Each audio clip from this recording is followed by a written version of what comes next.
Item on our agenda, however, is the adoption of an agenda. This may be a little more complicated than it normally is, being a special meeting. We have in our procedures the ability to add items to a special meeting agenda. In my layman's terms, if all the members of the commission are present, which we are, and if the particular item is of such a nature of an emergency or timing that we need to take an action at this meeting, and I think we have at least one item of that that fits that particular characterization. And that item is the permit application that we've received from Firefly Cove, I assume the homeowners group, or the, yes ma'am? I'm with Classic Event Rental, we're providing the tent. Classic Events, providing the tent, which is the appropriate applicant. And that event is to occur this weekend.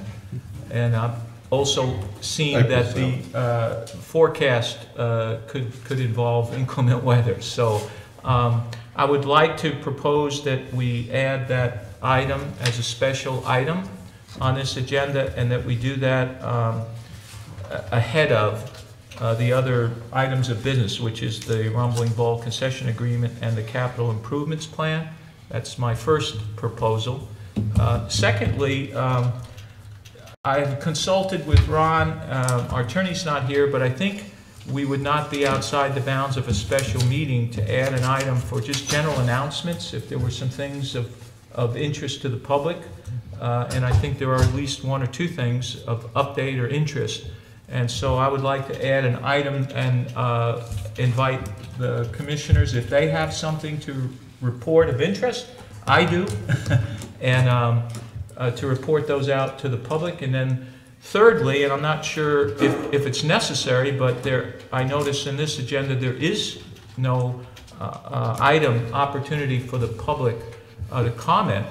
And although we're constrained to discussing only the items of business that are on this agenda, and therefore applying that to public comment, I think that would limit the public comment to just those items that we adopt on the agenda. I would propose that we give the public an opportunity to do that, unless it was our intent to provide that opportunity under the individual items of business.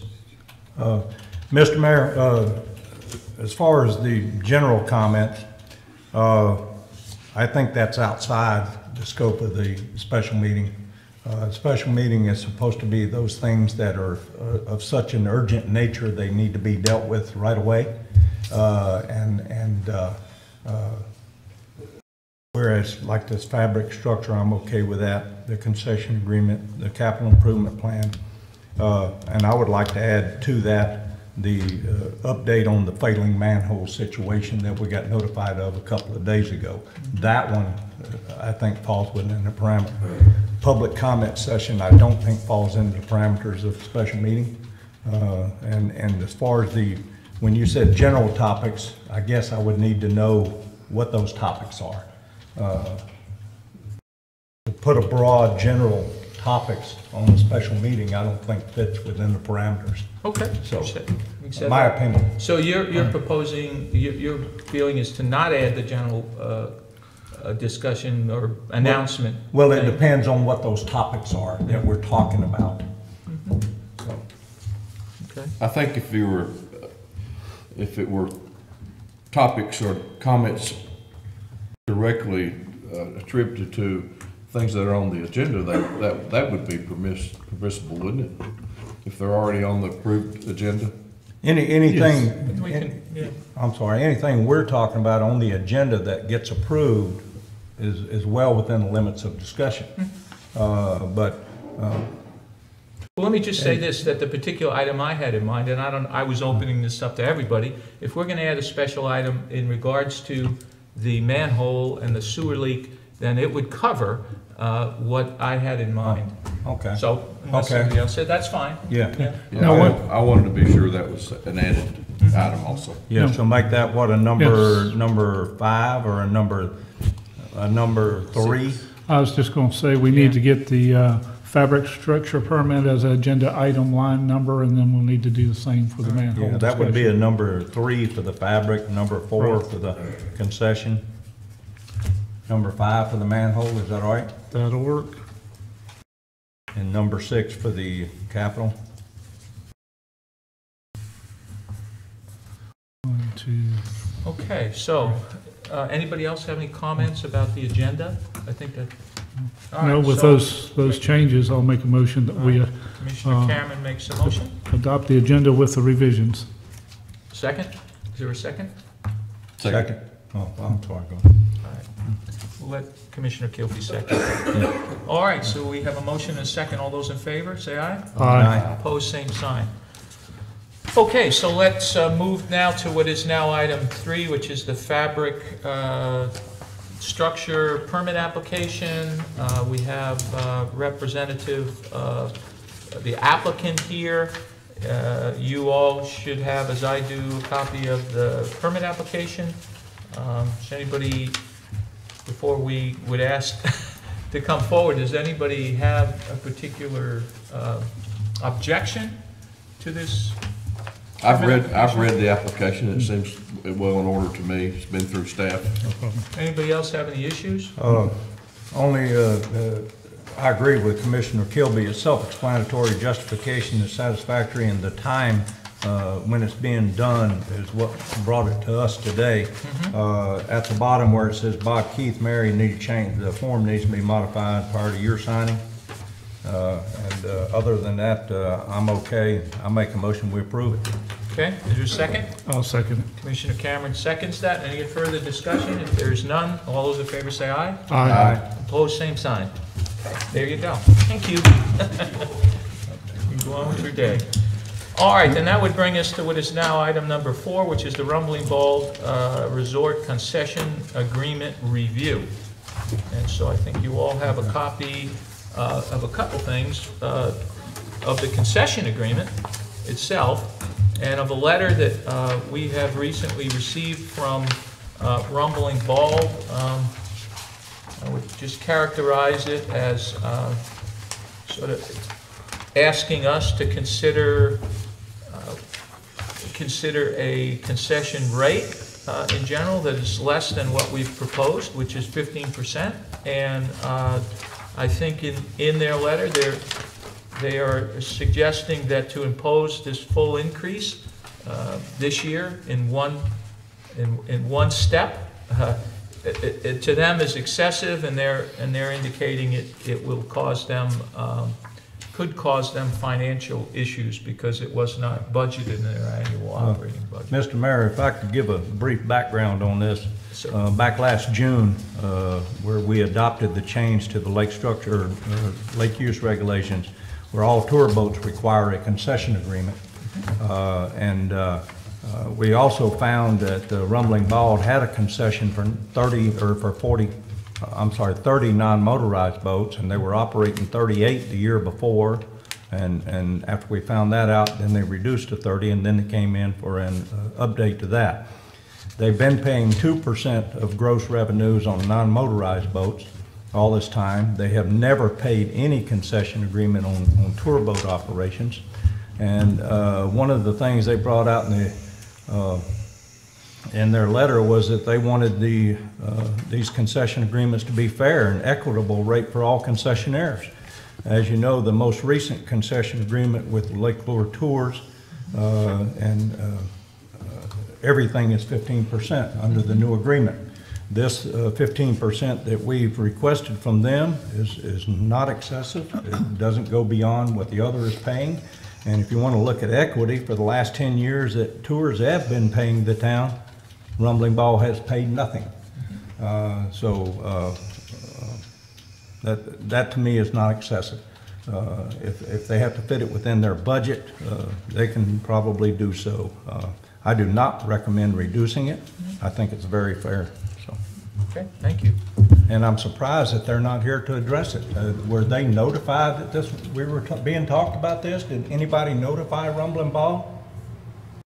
I did not. I didn't even know they were on this agenda till this morning. Okay, so Well, maybe we should, maybe either vote on it or Well, I reschedule it. have a comment on it Yeah, I think myself. we should have our Yeah. comment. I guess my question is, in the general scheduling of things, are we late getting this proposal to them to be something that's put into place for this year, this season? No, actually, we are under a concession agreement with Rumbling Ball now for the non-motorized. So this is to adopt a concession agreement for the motorized, and we have included the non-motorized in with this new concession agreement, so it is one package. Just to sort of follow up on what Commissioner Weber said, we had a steering committee look at concession agreements. It was always understood that the concession agreement with Lake Lure Tours would offer as a guide to other concession agreements. So that was understood going into this process, and Rumbling Bald understood that as well. While it took us longer to work through the LLT agreement, they understood that that was going to be used as a guide for the development of their concession agreement as well. Did they have a representative on the steering committee? No, they were not a part of that. Well, my only feeling is, I don't disagree with them being a part and with the rates and everything. I do think it kind of, they've printed all their forms and everything, as I understand from what the letter said, and they did not plan on that being 15% for this year. And just to be, and if they weren't notified of this meeting, we were going to be discussing it. I'm not sure that. Well, okay. I'm not sure that they don't have a right to speak their piece to us. But they also, this notice does go out to the general public, and we do have some general public here, so all they have to do is check it like anyone else. We get the email like that. Right, well, I mean, so do a lot of the residents in Rumbling Bald, so my thing is that, like I said, they've been aware of this, it was coming along through time, they've had an opportunity to speak before, and the funds that are used from these concession agreements, a lot of it goes for the health of the lake and maintaining of the lake. They were the first ones to receive, I believe, $78,000 in dredging fees just for their boat dock area. So these funds are for the health of the lake and for the revenues of the lake, and I feel it's very reasonable, the amount. And 15%, I mean, that's just. Well, they also spent with the dredging, they didn't spend just the 78 that we gave them. If I remember correctly, and I may be wrong on my percentages, but we said we'll spend a certain amount if you spend a certain amount, and that was the agreement. And then on their end, they spent about twice what they had agreed to, because once they got in there and were able to move it so efficiently with the weight down and the equipment they had in, they went ahead and got more out. So, I can see both sides of this thing.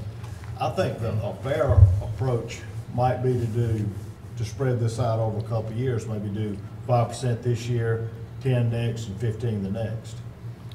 Give them time to work into it. If I might add, when the discussion was being accomplished at the Lake Advisory Board to mandate concession agreements for tour boats, the question came up then, well, how will we know if the agreement's going to be fair? And I stated then during that open meeting, hopefully it's in the minutes and on record, something to the effect that we're currently working this other agreement and it's not going to exceed those. I mean, they're going to be fair. And that's the whole emphasis of making those tour boats require concession agreements, was to make it fair. Because we had 2 tour boats there. There was another one operating on the lake at the time, the privateer. There was another one operating from the lodge, and none of those tour boats were paying concession fees, whereas Lake Lure Tours was and has been all along. It's not excessive. It's the same as the other one. It's as fair as can be. And then the other request in their letter is they still want special permission to use rental boats as tour boats for specific pre-approved purposes.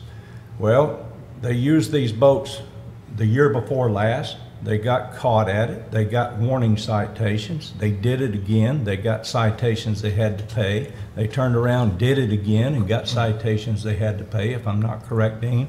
I think twice you've issued actual citations, maybe at 3. 2 years in a row. 2 years in a row, and they knew the rules and kept violating them in spite of that. And with the fines that they paid, they could have paid the permit fee for a tour boat to start with, and they could have gotten additional tour boats added into this concession if they wanted them. But they haven't chosen to go on that route. Did go the that route. Did the Lake So- Advisory Board discuss that or have any input on them using their regular rental boats as tour boats? Well, I don't know. I don't know if the Lake Advisory Board discussed them using the rental boats as tour boats. I remember Dean briefing the Lake Advisory Board on it, and I don't know that they spent any time discussing it. The bottom line is that's flat against the rules that are out there, and they know that it's against the rules in Rumbling Ball. So, and again, they were told it was coming. They were told it would not be excessive over and above the other ones. It would be fair, and it is fair. So let me wade in with my 2 cents on this. And let me start with the fairness argument, which I completely agree with. And I think what's transpired historically is not fair. And I think and in my mind, the unfairness of it is that our tour operator, our business basically that's operated privately, has suffered from the disadvantage of additional costs that are not being borne by other tour operators using our property, which is the lake. Having said that, I do think that in fairness, that there are a couple things that our tour operator enjoys, and they involve the use of other town assets other than the property of the lake. They may be in the property of the lake, but we provide the dockage, the piers, and the landside facility from which our tour operator operates. And I don't really know what the financial advantage of that is, but I call it it's a CapEx factor. But we do provide them the use of those town assets in addition to the ability to operate on the town's lake. So I know, and I've heard this, you know, that the concept that I think Commissioner Weber, you've advanced, and the Lake Advisory Board had taken was this is a concession fee levied on someone using our lake, and it should be uniform for everyone who operates a business of that nature in our lake. But I don't think it takes into account the additional assets that the town provides to our concession operator that the other tour operators around the lake do not have. And that in itself then creates some, in my mind at least, somewhat of an inequity. It kind of unbalances the scale again. So where I come from on that is I would like to see us assign some, and I don't know how we would do that right now, but some factor, some allocation of the concession percentage that's being borne by our concession operator that would compensate or level the playing field for other private concession operators that we grant permission to use the lake that reflects the additional assets that we provide to our concession operator. And I also still feel, given the warnings that we've given, the advance notice that the Rumbling Bald has had, I still believe that going from 2% to 15% in one fell swoop this year is not, in my mind, it's not an appropriate step up. Okay. And I would like to see it spread out over maybe 2 or 3 years. If I might respond to that, The 2% was on the non-motorized, which is the same amount that the other concession agreement went from. It went from 2% on non-motorized to 15%. The tours, they were paying was 10%, and now it's 15%. As far as the docks, we're gonna have this marina out here whether we have the Lake Lure Tours and the business or not. They're gonna have those docks out there whether they have that business or not.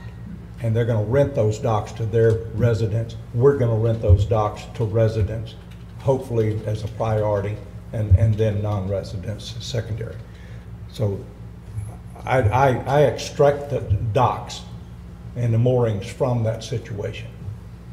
It's a simple matter of doing business on the lake. Now, we're gonna be faced with a lot of extra cost, and to try and help defray possible tax increases, I look at this as a source of revenue. And it's a fair source of revenues, and it's the cost of doing business, in my opinion.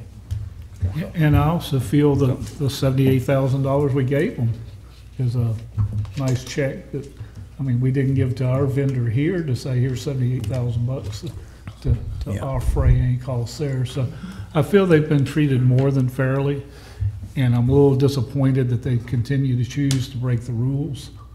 And, you know, we help every time we can help them, but I just feel this is a reasonable cost for them. And here again, whether they're charging for a paddle board or anything else, it's a very small percentage of their gross revenue, and they can go up at any time. But that's, you know, that paddle board's paid for in first 2 weeks, so the rest of it's just pure profit. So when you take what the rental car costs are, whether it's a boat or what they're using, they're paying for these not vehicles, but boats and paddle boards within a short period of time. So any expense of that paddle board's paid for, and then you're working off pure profit. So their percentage to go up, there's nothing says they can't go up on their rental rates, you know, with a 30 or 60-day notice if they feel they need more money. But this is a big cash revenue for them. One more. I backed off of the push for a fee on slips. I backed off of that,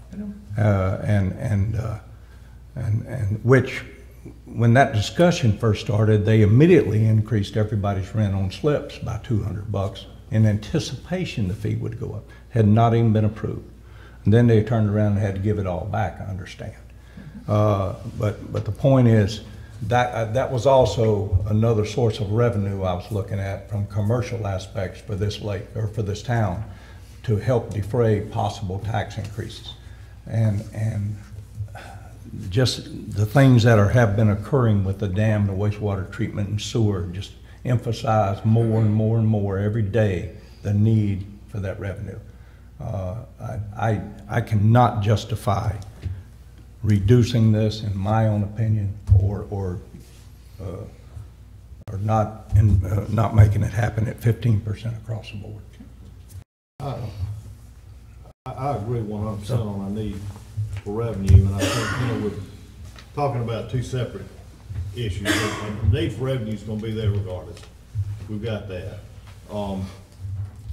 And there is, I see where you're coming from on the dock thing, but there is some advantage that it's not a true apples to apples comparison, I don't think. At least they've got city parking and have and are operating out of a town facility over here. They don't own any of it, and at Rummenball they do. So, but you know, to pin down what that number is, I just, you know, it's going to be a guess at best. I agree there needs to be there needs to be a concession agreement, and I agree that we need to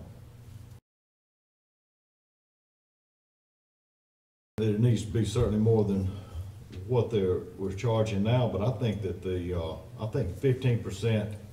Well, if they're paying 2%, no, they're paying nothing now on the boat. So right. Yeah, I think that 15% on that is a lot at one time. And I think that I may be missing something on what you're saying, Bob. The 78,000 was strictly for dredging or no? It was for dredging, It was for dredging, right okay. underneath all their docks and all that around the Right, docks. Yep. right. I mean, that's taxpayer money that Right, helped them because out. we don't Right. dredge Town any revenues. closer. Right. Yeah, we don't go closer than 10 feet to the shoreline. Well, we didn't we do some other coves? Where Yeah. Right. There we was split Gray costs? log. That's a You're right. policy, that's a policy around the lake, not just Right. for Rumbling Ball. If you've got a area that you can access, we'll split dredging money. Right. Um, I'm just saying there's a big beneficiary. Plus, Yeah. they've gone all these years and paid nothing. Like Lure Tours Well- has been paying this forever, and they've paid nothing and received 100% of the revenue. right, Less than 2% on the right. paddle boards or non-motorized. So, I mean, they've already had a grace period as far as I'm Well, what do y'all concerned. think about going to 10% this year and 15 next? I'd rather stay at 15 myself. I'd Well, rather stay at 5 to 15 3. too. I know. Trying to find a middle ground. You ask, I'm just. I'd rather stay at 15 too, also, but I'd meet you in the middle at 10 on both issues, the non-motorized and the tour boats for this year only. Yeah. And next year, it goes to 15. All right, I would agree to that, but I'd rather see the 15, all right. but I'll meet you in the middle on that. Not the middle, You go but along with that, Bob? 2/3. Oh, will, but, yeah, reluctantly. Yeah. I think it's the right thing to do under the circumstances. You know, I think we're showing goodwill, and we want them to work into it, and it's not intent. I agree with everything that's been said. They've had the benefit, everybody else hasn't. I do see where the mayor's coming from. It's my understanding that the operator here, the slips they have, they don't pay for those slips, right? No, the residents do. I'm talking about the tour boats and everything. Those slips are that used by Lake Lure Tours. They don't pay for that slip No, rate. that's part of their agreement. So, you know, They they're, get the slip. So, they're getting 6 slips there that we could be generating income from. But I see all those things. Can I just throw in one little caveat to this? I'll agree to it and they do it, but what if they break another rule on breaking these tour boats out, it goes to 15? I do not want them, and I see them breaking the rules again on these 2 boats. If they do that, the concession agreement has a clause that goes up to 15. I agree with that stipulation. Because I'm tired of them breaking the rules. Well, I don't see a problem with some stipulation in that concession agreement that if it's intentionally broken, that it could be revoked. I mean, if they know the rules, Yeah. they ought to know the rules. Yeah. They can also come online and request 2 more tour boats. Right. Maybe we can work them into the model, maybe we can't now, but they can always request that. I just I feel, agree with do that. it I ri- think it's do a it the bad right way. precedent. Yeah. I think it's just a bad precedent to allow that kind of temporary use Yep. without permit. And I would agree with that. Yeah, I think that's something we ought to look at. I agree 100% with what you said, but I think that on the busiest weekend, like 4th of July weekend, that there may be an advantage, although, you know, we'd have to come up with a number for it, to having a tour boat driver out there operating that pontoon rather than somebody that's rented it for the day. So, Yeah, you know, we need to, They that's got- something we need to look at in the future. they got to stay in the rules and follow the rules, and they're busting. I agree. Same thing. And they're busting on the rules, and Same I thing see we would expect of holiday anybody. coming up again, and here they'll be out there again. Yeah. And Yeah, I just I- think there needs to be a penalty for it. Yeah, I think we need to put some strong teeth into it so it doesn't happen without, especially since it's happened several times All right. when they knew. But, Sections. and for the future, for going forward, I think it would be good to look at maybe there, you know, there being some special, Yeah. Penalty. I don't know how we would It's a address it. penalty. Okay. If I might, page of the agreement, paragraph 16, termination of agreement, it says, one of the reasons you can terminate it is if RBR fails to comply with all laws, ordinances, rules, or provisions governing this agreement. So that's already in there. If they fail to comply with it, that it could be terminated. But But that's just the agreement. That doesn't I'm prepared to make a motion. Okay? I move that the concession agreement be presented to Rumbling Bald again with a 10% rate for non-motorized and 10% for tour boats for a period of 1 year from the date of execution. And upon conclusion, the rate goes to 15% across the board for an additional, 4 years? 4 years. For the additional 4 years of the agreement. Okay.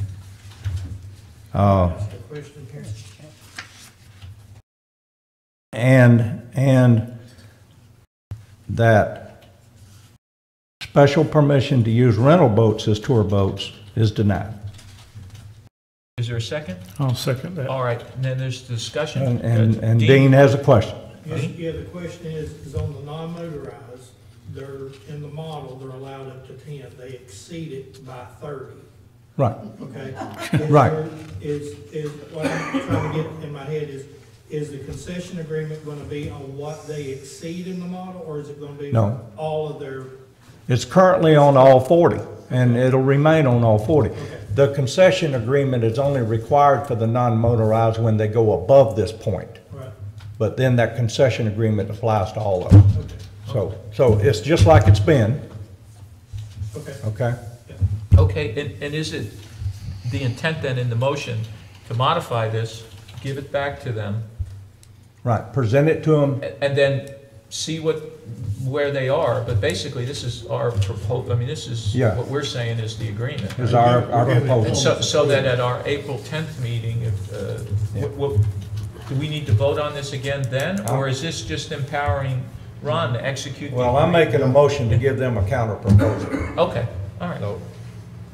If they, all they have to do is sign it and say, and accept it, and we're good to go, nothing else. Then it comes They won't back, sign it, then it'd have to come back. then it comes back to us for approval. I just- They said, we can't sign this, but here's what we can sign, I guess we would look at that, but. So that's the process. Right. Yeah. Yeah. Okay, so we have a motion and a second. Any further discussion? There being none, all those in favor say aye. Aye. Opposed, same sign. And on the same topic, I want the Lake Advisory Board to be tasked with coming up with penalties if they exceed these tour boats. We need that Says it addressed. can be the whole thing can be counted. But that's just a contract, so that lets them really out of the contract. But we need something specific for doing what they're doing. Operating rules of the lake. Yeah. So I'd like to task the advisory board to. Well, it says if they break the rules, it can be terminated. Yeah. Which means they wouldn't be allowed to do tour boats on the lake. Yeah. Right, and if it's terminated, they can't do any of it, All right. except for that basic 10. Each time I've caught them in violation, the first time it was $125 per boat, well, that doubled. This last time that I got them was $250 per boat and remove them from the water. So it doubles again on the third time, goes to $500 per boat plus removal from the water. So as far as your enforcement side of it is working. And then if you Okay. want to add in what you're talking about on the contract as well. Sounds like a good revenue stream. Yeah, it just- Help to pay just- off the dam and the sewers, just keep on violating. We keep on doubling. How far Come next back is year, that? it'll be $10,000. How far back does that go, Dean? If if you have a violation, if they violated now and then they violated again in 10 years, Yes. that person, I would assume, doesn't. I don't think that we have anything that says. Just if it's how ever far back violated it goes. before and you It's do it just pretty again. much If it's a repeat of the same violation. Right. Okay.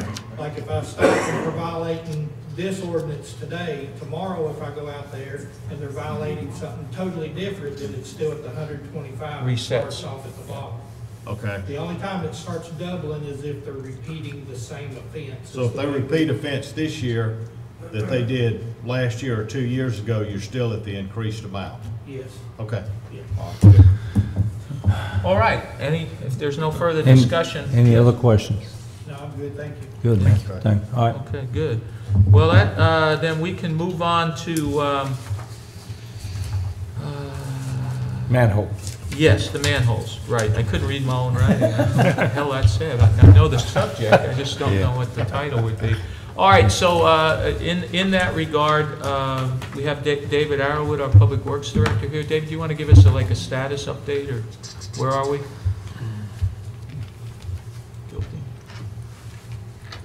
We're still in the process of bringing the lake level down. Met with Myron Stepp and Eric Kunis yesterday morning. Eric met us out there, we were diving stuff, went down and tried to temporarily patch the water, stop the water going into the manhole, unsuccessful. And it appears that the manhole has moved several more inches since we were there the day before. But we had Myron Stepp to meet us out there as well.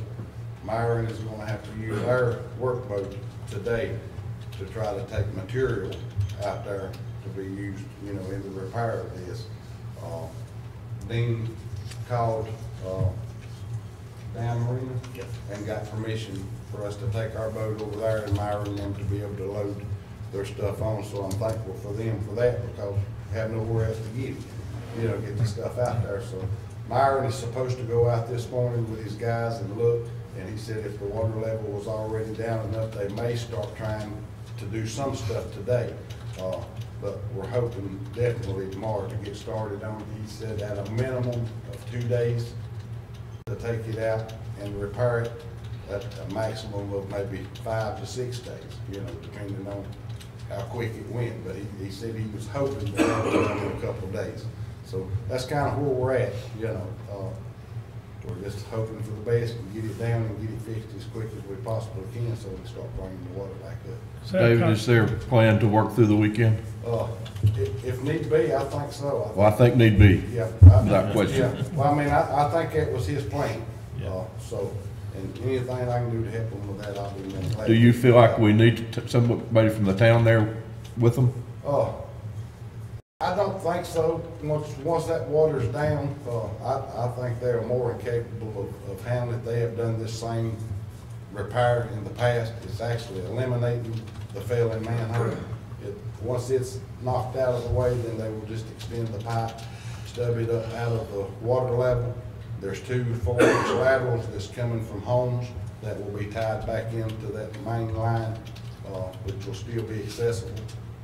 And that eliminates the problem in the future, especially if all of this goes away in a few years anyway, you know. So I don't think it'll be a terrible fix. It's just a matter of getting the water out of the way and being able to get in there and do it. So David, was this caused by, if I understood correctly, some kind of surface erosion? Our water level's not down to that point yet, but I feel certain that, yes, that's probably what caused it. The waves, when it's coming up and down, eating up and under that thing, and it's made it to where it's rocking, you know. And, the more it leans, if we don't fix it and that thing was to fall, it could be catastrophic. You know, it could tear out 20 or 30 foot of the main with it, and then we've really got problems. So if we can get it addressed now, I think we'll be a lot better off. So the actual manhole is moving? Yes. And you're going, the plan is to take it out completely? Yes. Do we know how many houses are on those supply lines to that? There is 2 4-inch lines coming down there. Back up on the bank, I can see where one of those lines splits off into 2. So at a minimum, there's 3 homes on it. Do those people need to be notified? Do they need to suspend using sewer? So if Myron can get started early on that end?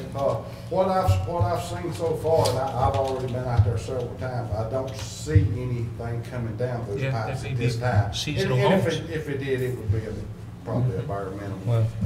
It's not something that's gonna stop them from being able to do it. Once he gets out there, I'm sure what he's gonna do is actually cap them immediately until he gets everything ready to tie in, and then that part will be safe. As soon as you do that, Murphy's gonna show up, and they're gonna come to town this weekend to visit their house. Yeah. So we do need to notify them. If we can identify them, I think we need to notify them.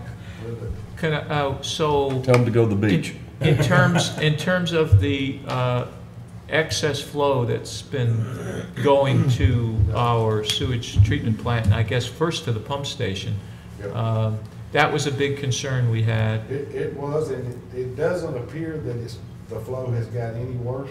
I haven't been down there this morning to see what the flow is. But yesterday it was at 700,000 gallons. So it's a lot of water. And we were the pump station was having some difficulty in keeping Initially up with it that was, flow. but it has caught Kinda up leveled now. down. We're not getting high water alarms or anything like we was initially. Yeah. The pump station seems to be doing good and handling its own, and the treatment plant seems to be handling it. Don says if it don't get any worse than what it is now, he can handle it. And the state DEQ is aware of Yes. the break, Yes. and we've related to them what we're doing on an Yes. emergency basis to Yeah. fix it, and they are satisfied. I think so. That characterization? Yeah, they seen it on the news. I heard it on the radio, and they immediately called Don Byers, our treatment plant Yeah. operator. Said, Yeah. are you draining the lake? He said, well, slowly. I but would say surely." our public information system worked very efficiently this Yeah. time. It- Everybody seemed to know. It did. Well, the thing I want everybody to understand is the wastewater is not coming out into the lake. The lake water is going into Mhm. the sewer system. So it's not as bad as everybody's out here talking and thinking, sewer's going in the lake. That's not what's happening. The lake water is going into the sewer. You're flushing the pipes. One thing I want to comment on is we send out our public notices, just an adjective here or there makes a big difference. The thing said that the first one I saw said we're gonna take the lake down 6 feet. Yeah. All right, I had 2 different people call me within no time saying, we're going down 6 more feet? I said, no, that's not No. fair. It's going down Minus to 6. about 6 inches more than it was at the maximum Yeah. over the winter. So Yeah. we were 5.5 and it's a 6. So we've just, when we, the next one, let's just be sure, 6 feet from full stage. Right. The other issue that had come up, and I know you were aware of it and addressed it, was the downstream effect of us lowering the lake at a rapid rate. And Right. so we've been monitoring that, and there was an issue down there at the Lake Lure Marine, but I believe if we maintain the same flow out Yes. that we had right now, is that right, John? Yeah, I talked with Brad That we, Peters. we're last- okay, we're not overflowing a bank, there's no flooding, and we're good with it's about 0.9 to an inch an hour, right? Is that where we are? That's what, last time I talked with John, which is monitoring, Don is actually out seeing. That's So you exactly looked where at you this are, thing. yeah, I've Okay, been so calculating we're it still every close couple then. hours, so, yeah. Can I ask just a procedural, and Ron may have, at what point of our release are we required to do the notification downstream of the flooding Well, of that's something I of the actually river. need to talk to Ron about, because I've been told since I came here that it was 3 foot. I found out yesterday afternoon, after the fact, when Ron had came by, that we should have notified people downstream prior to what we done. Is there a specific number for that? That, he could address that, I'm sure, a whole lot better than I could, because I don't know, I haven't been the one that ever contacted the downstream people. The procedure that we followed since I've been here, and this is something we took over from Donnie, when we open the floodgates and release any more water than the 2 generators normally release, there's a few people that historically have been called. One is River Creek Campground, because they have tent sites close to the river, and then there's a couple more on that list that just Donnie always, not Donnie, William actually had a relationship with these people, so we take that over. So that when we get notified that we're releasing any more water than the generators release, we call those few people. Above that, and then typically we ride along the river and just see if because people can just be out there camping or something. So we typically ride down to Rock Springs Campground and just see if we see any cars parked on the river. We walk out, if somebody's fishing or tent camping or something, we notify them. And then when we get to the 3 feet mark, when we go above 3 feet, we set sirens and do code red, and that's what we've done for years and years. FYI, Brad Peters at Lakewood Marine, they're actually putting in campground there on their river property. He had just done the grading this past weekend, so he called me yesterday frantic that, because the water was beginning to come up. So that's another one for you to be sure is on the, plus I called Brad because he had already started bringing a few boats back, people that were just insisting that he bring the boats back. Right. So that might be somebody to add to your list. We certainly can, and of course we don't get notified of any construction like that going because it's outside town, all that kind of stuff. So, but we can look at that if we need to do something different. That's just what's always been done, and so If that list needs to be updated, we just need to, right now it's just manually calling. We can even make it more automated if we need to with a list. And He's doing primitive sites on the water. Okay. His long-term plan is some RV sites, but they'll be up out of the floodplain up against the road. they absolutely need to be added in, because the intent is to look at the potential life hazard that if any significant raise would be affected. When we had the tubing company, we called those folks in case they had people on the river at that time too. So yes, we can certainly, if somebody can give me his information, I'd be glad to add it. Thank you. If you talk to them directly, encourage them to sign up for the Code Red, the Nixle, the other alerts that we have, and to where they get it automated like everybody else does, or like we do. Right. And if there's additional people that needs to be added to that call list that we always call with any raise, we can, right now it's just a few phone numbers, so we do it manually, but we can actually automate that with a different call list. So, whatever we need to do. yeah, maybe they don't know that we have that service available with the automated calls. Right. The system that we use supposedly grasps numbers from a GIS or geographical, thank you, geographical data, but it is not perfect. Right. Then people can sign up too, so absolutely.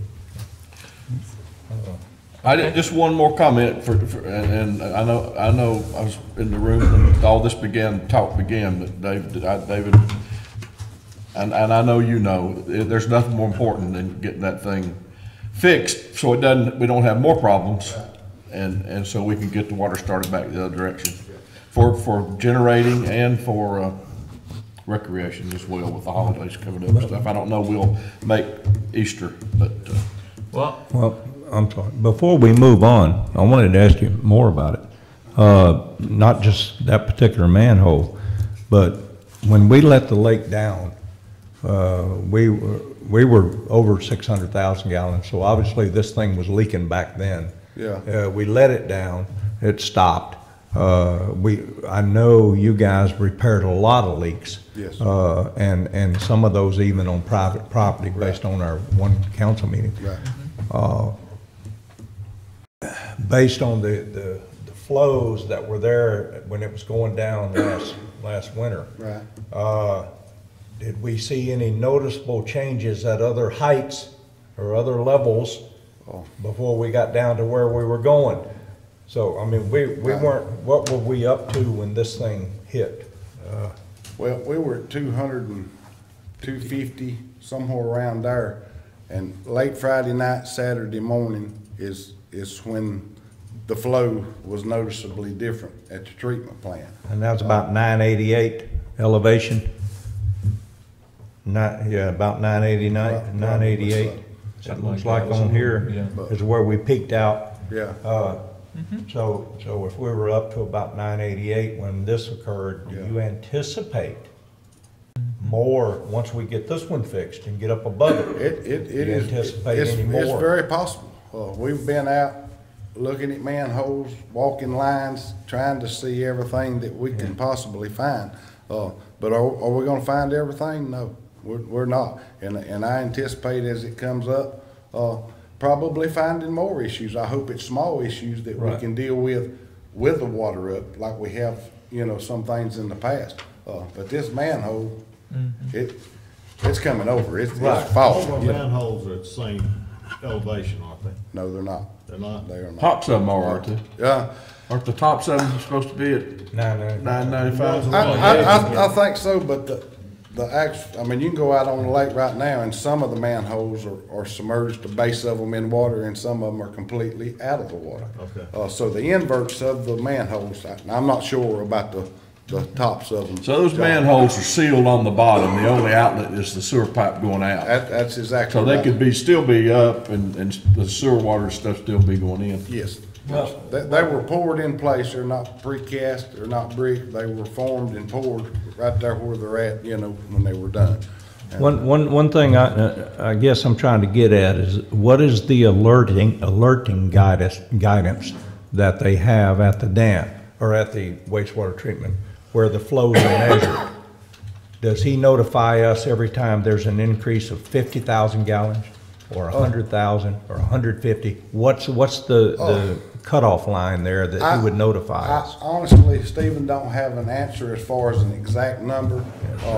But Don is just like I am. He's the man that's been out there with me on the lake every time since I've been here. Right. If he noticed something out of the ordinary, he immediately called me and says, David, we need to go on the lake. Well, but this was almost a 400,000 gallon increase, and we find out the next morning. Yeah. So did all that occur in just one day? It's very possible. I mean, it's apparent that when that thing moved, it broke that one sewer ladder loose. So it happened, I would say, pretty quickly. You know, it may have been over a few days, but until it finally got to the point that it broke the seal loose and started taking the water in. And that's a 4-inch line? No, that's an 8-inch line. Oh, wow. Okay. But the water is actually coming in around and up through the base of the manhole. Oh, wow. So that's why, Eric, we were hoping that it was just around the pipe itself where we could shove something in there to reduce the flow until we could get it fixed. But Eric got down there and he tried everything in the world, tried, several attempts to slow it down. It didn't even make a difference. And he finally came back up one time and he said, it's blowing up from the bottom of the manhole. So undoubtedly, it's even busted the bottom out of it when it shifted on a rock or whatever, I don't know. But yeah, I think we talked, Ron and I might have talked about this before, and maybe even in council, that anytime there's a flow fluctuation of 100,000 or more, we should be notified. Right. Yeah, and I try to keep Ron in the loop. I mean, if I see something out of the ordinary or Don lets me know something is out of the ordinary, I immediately try to send that information on to Ron, so y'all can be made aware of it. We're doing the best we can to try to keep these numbers down, but it's going to be a thing that's going to continue to happen as long as that system's in the lake. Well, I think you're doing a bang-up job, and I told you the other day outside that whatever it is you're doing that are finding these problems and bringing them to the surface, keep it up. Yeah. We can't fix them if we don't know about them. Right. That's what we're trying to do. Thank you. Just one quick comment I'd like to make now set up.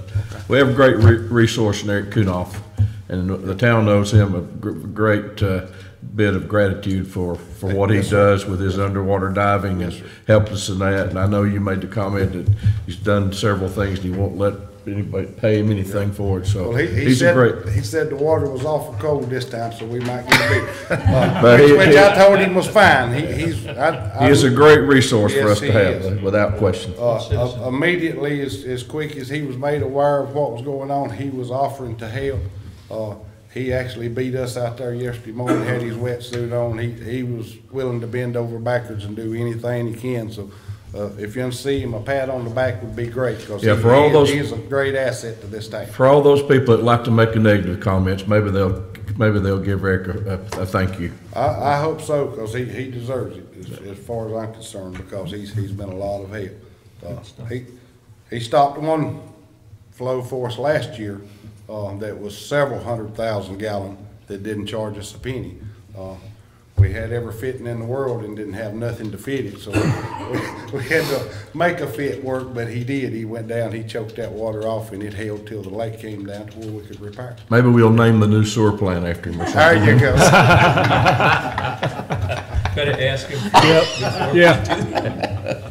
Well, thank you, and I would echo Commissioner Weber's comments. I happened to be at Town Hall early the last couple of days while this was going on, and from my perspective, our Public Works Department and our wastewater contractor and Eric and everybody that got involved in this, I think it was impressive to see that. You guys jumped on it, you got it done, and I appreciate that. Thanks. All right, so let's move on then to the capital improvements plan discussion, 2018-23 capital improvements plan. I guess, Ron, you're going to lead us through this part? Sure. Thanks. I'd be glad to. Quickly, before we get to the department heads, I know a couple of them have places to go, so we'll go in order, sort of informal order. I'm going to ask Ron Morgan to go for it first, and then David, who has somewhere to be, and then we'll go through the others. But just to catch everybody up to speed on where we're at, we have made the water and sewer fund changes to the CIP that was requested by the state. So you'll see several new projects in there that are also reflected on your big sheet. So if you wanted a summary, that's where that is found. But you have also your fund summary that is in the water and sewer fund revenue and expenditure packet that's sitting at your desk. Again, that will go in your book for the final copy. The second is, I pointed out, the general fund. You had one project that was added to the general fund. It's number 7 on your large sheet. Your large sheet number 7 is the Boys Camp Road property for Parks and Recreation, and that is a grant requirement, and so we have put this into your adopted CIP. Even though, again, the purchase has already been made, we are going to request reimbursement for half of that purchase, and so that has to be included on our adopted CIP. And just to clarify, normally, once a project is funded or debt service is issued, it drops off your CIP. So, for example, if we were to borrow $5 million for the dam repairs, that dam repair wouldn't show up for the next 20 years. It would drop off after that first year. So just make sure everybody's sort of on the same page with that. It then moves to the debt service, which is Sam's job to keep it in the budget for you. So what you'll see is your debt service line item in your budget go up each year. So that catches everybody up to speed on the changes that have been made since the last time you looked at it. No comments were received during the public hearing, and so again, the department heads are here to discuss specific projects with you if you like. Do you feel like this satisfies what the concerns from the state, that we're focused on what we need to be focused on? We have not heard back from them after we sent the letter. We think it does. They may have a few changes, and if they do, then we will bring that to you, or bring that back to you prior to its adoption. Okay, so you wanted us to do fire department first? Yes, sir. If it's all right, if we'll just skip to fire department. If you have any questions for Ron Morgan. Page 35 in your book. Page 35 in your book.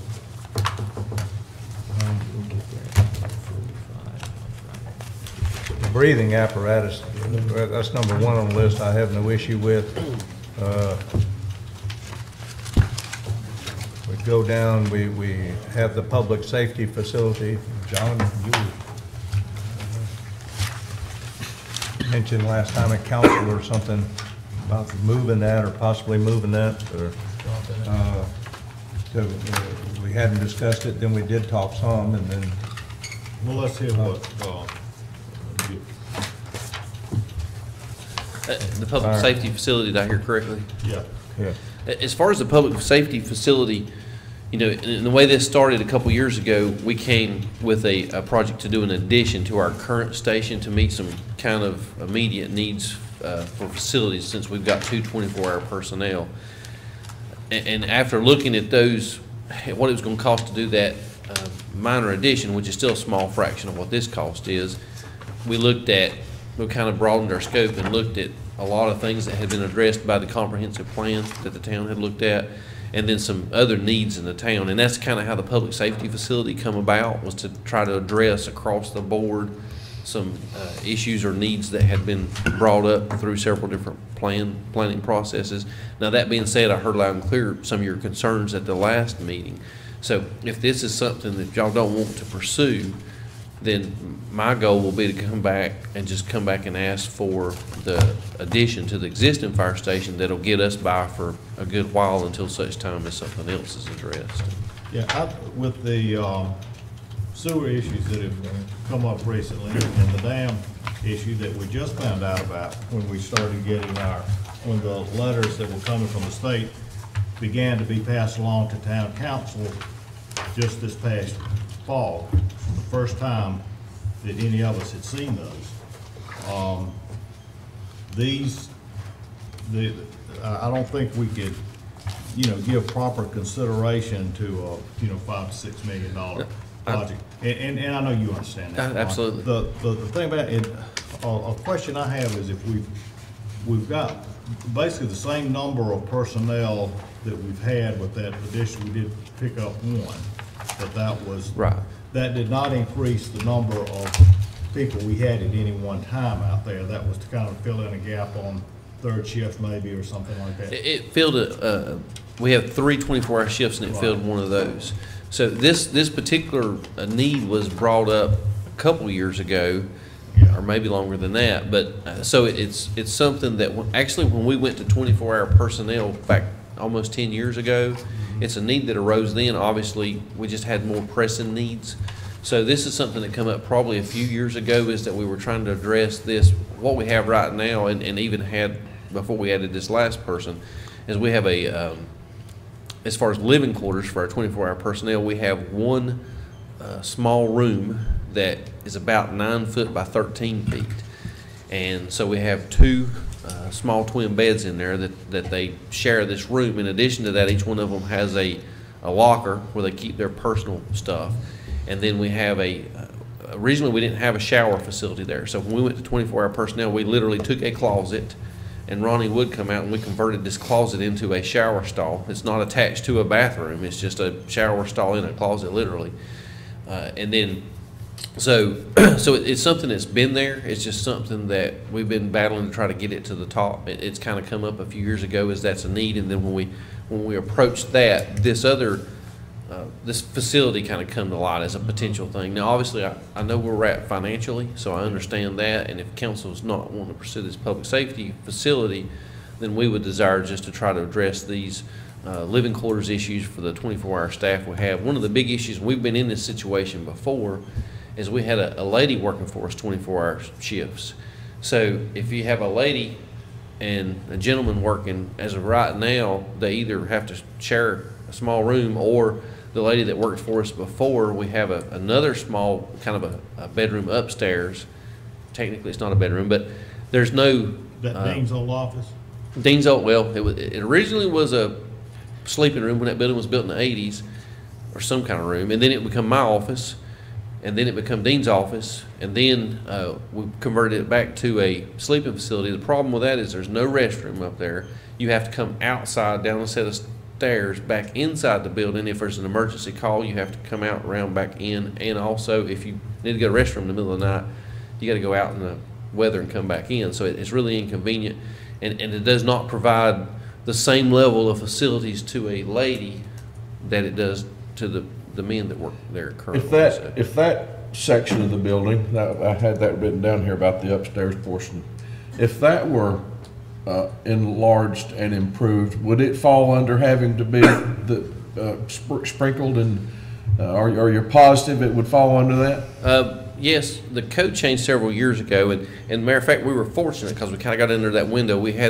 Before we had 24-hour personnel, we had these rooms that we were already using, because a lot of times we would have to stay there for different weather events or standbys, and so we were already using these 2 rooms for sleeping facilities. So we kind of not snuck under, but we kind of were grandfathered under the code.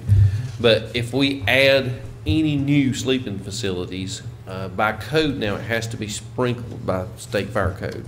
If we add 1 bedroom, it has to be sprinkled. But just that area would have to be sprinkled. Last time you said the whole fire building, I understood. 2 options. If we build inside our existing footprint, we have to sprinkle the entire building.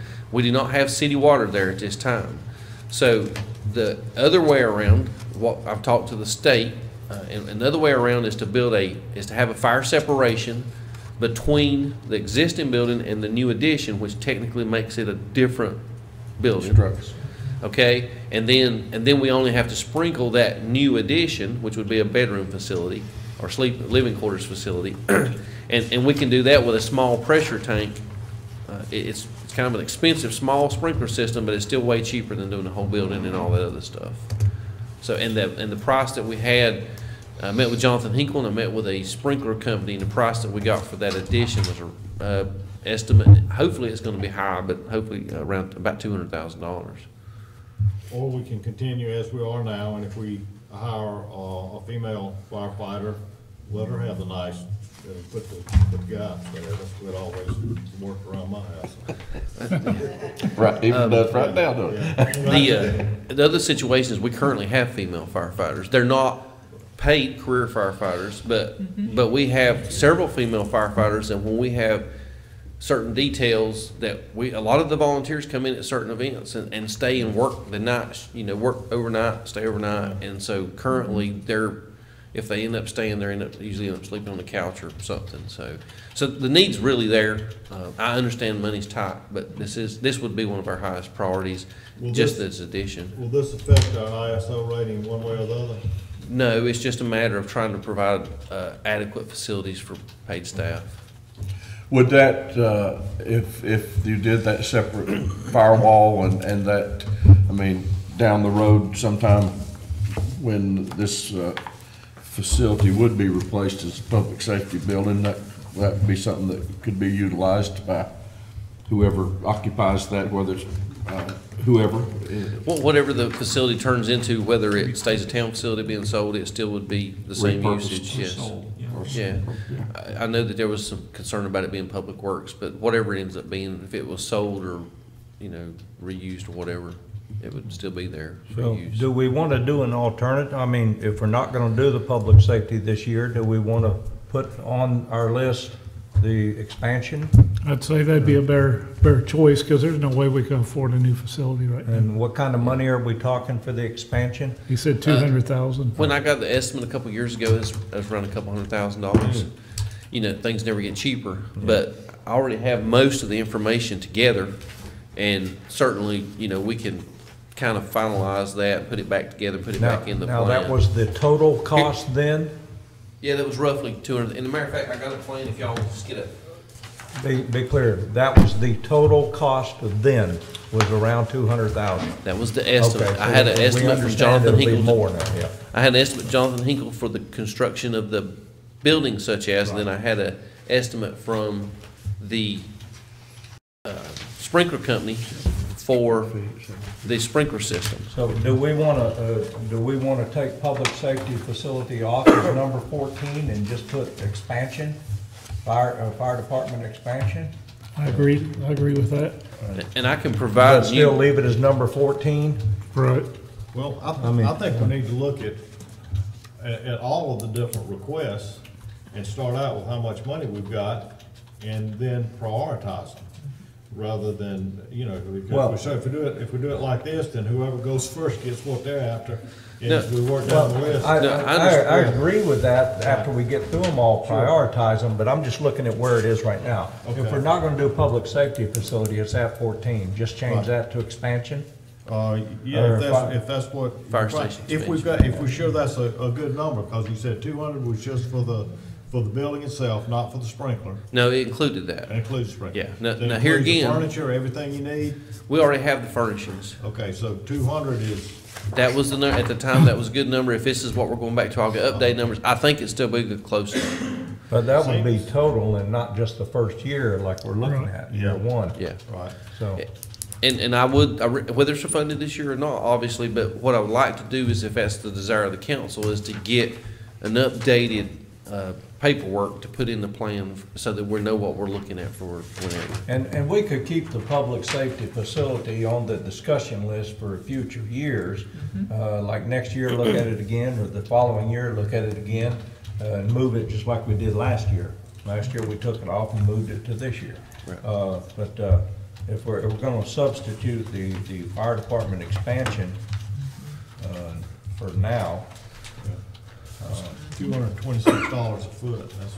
Yeah, and when I felt the same with you. I talked to some architects about this new plan, but the new facility, and that the numbers that they give me was basically 225 to 275, because I already had this addition estimate. And because I thought it was really high, and then when I heard 225 to 275 from an architect, I said, well, this is pretty much in line with what the architect is saying, and I think it's expensive too, but that's what I've got. okay.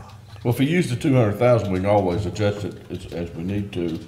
We're not talking about spending that this first Yeah. No, that'd be And- total, yeah. And certainly, like any project, you would go with the best bid and hopefully get it cheaper, but. So, yeah, we'd have to get updated numbers for our actual CIP for Yes. approval. That's what- Yeah. Eight beds and 2 new bathrooms. Yeah. Yeah, and what you see there is actually a couple bedrooms, but there's extra beds in there so that when we have events and the volunteers and different people stay over, then some extra people can stay there. We'll still have facilities, but there'll still be 2 different rooms so that you can have one for females and one for males. Or if you had emergency operation and crew Yes, overnight, yeah, got it. absolutely. Okay, I'm okay with changing that, moving public safety facility to 1 or 2 years out, and looking at the expansion for our current CIP discussion. Next one on the list is on page 41, is your utility terrain vehicle. Yes, sir.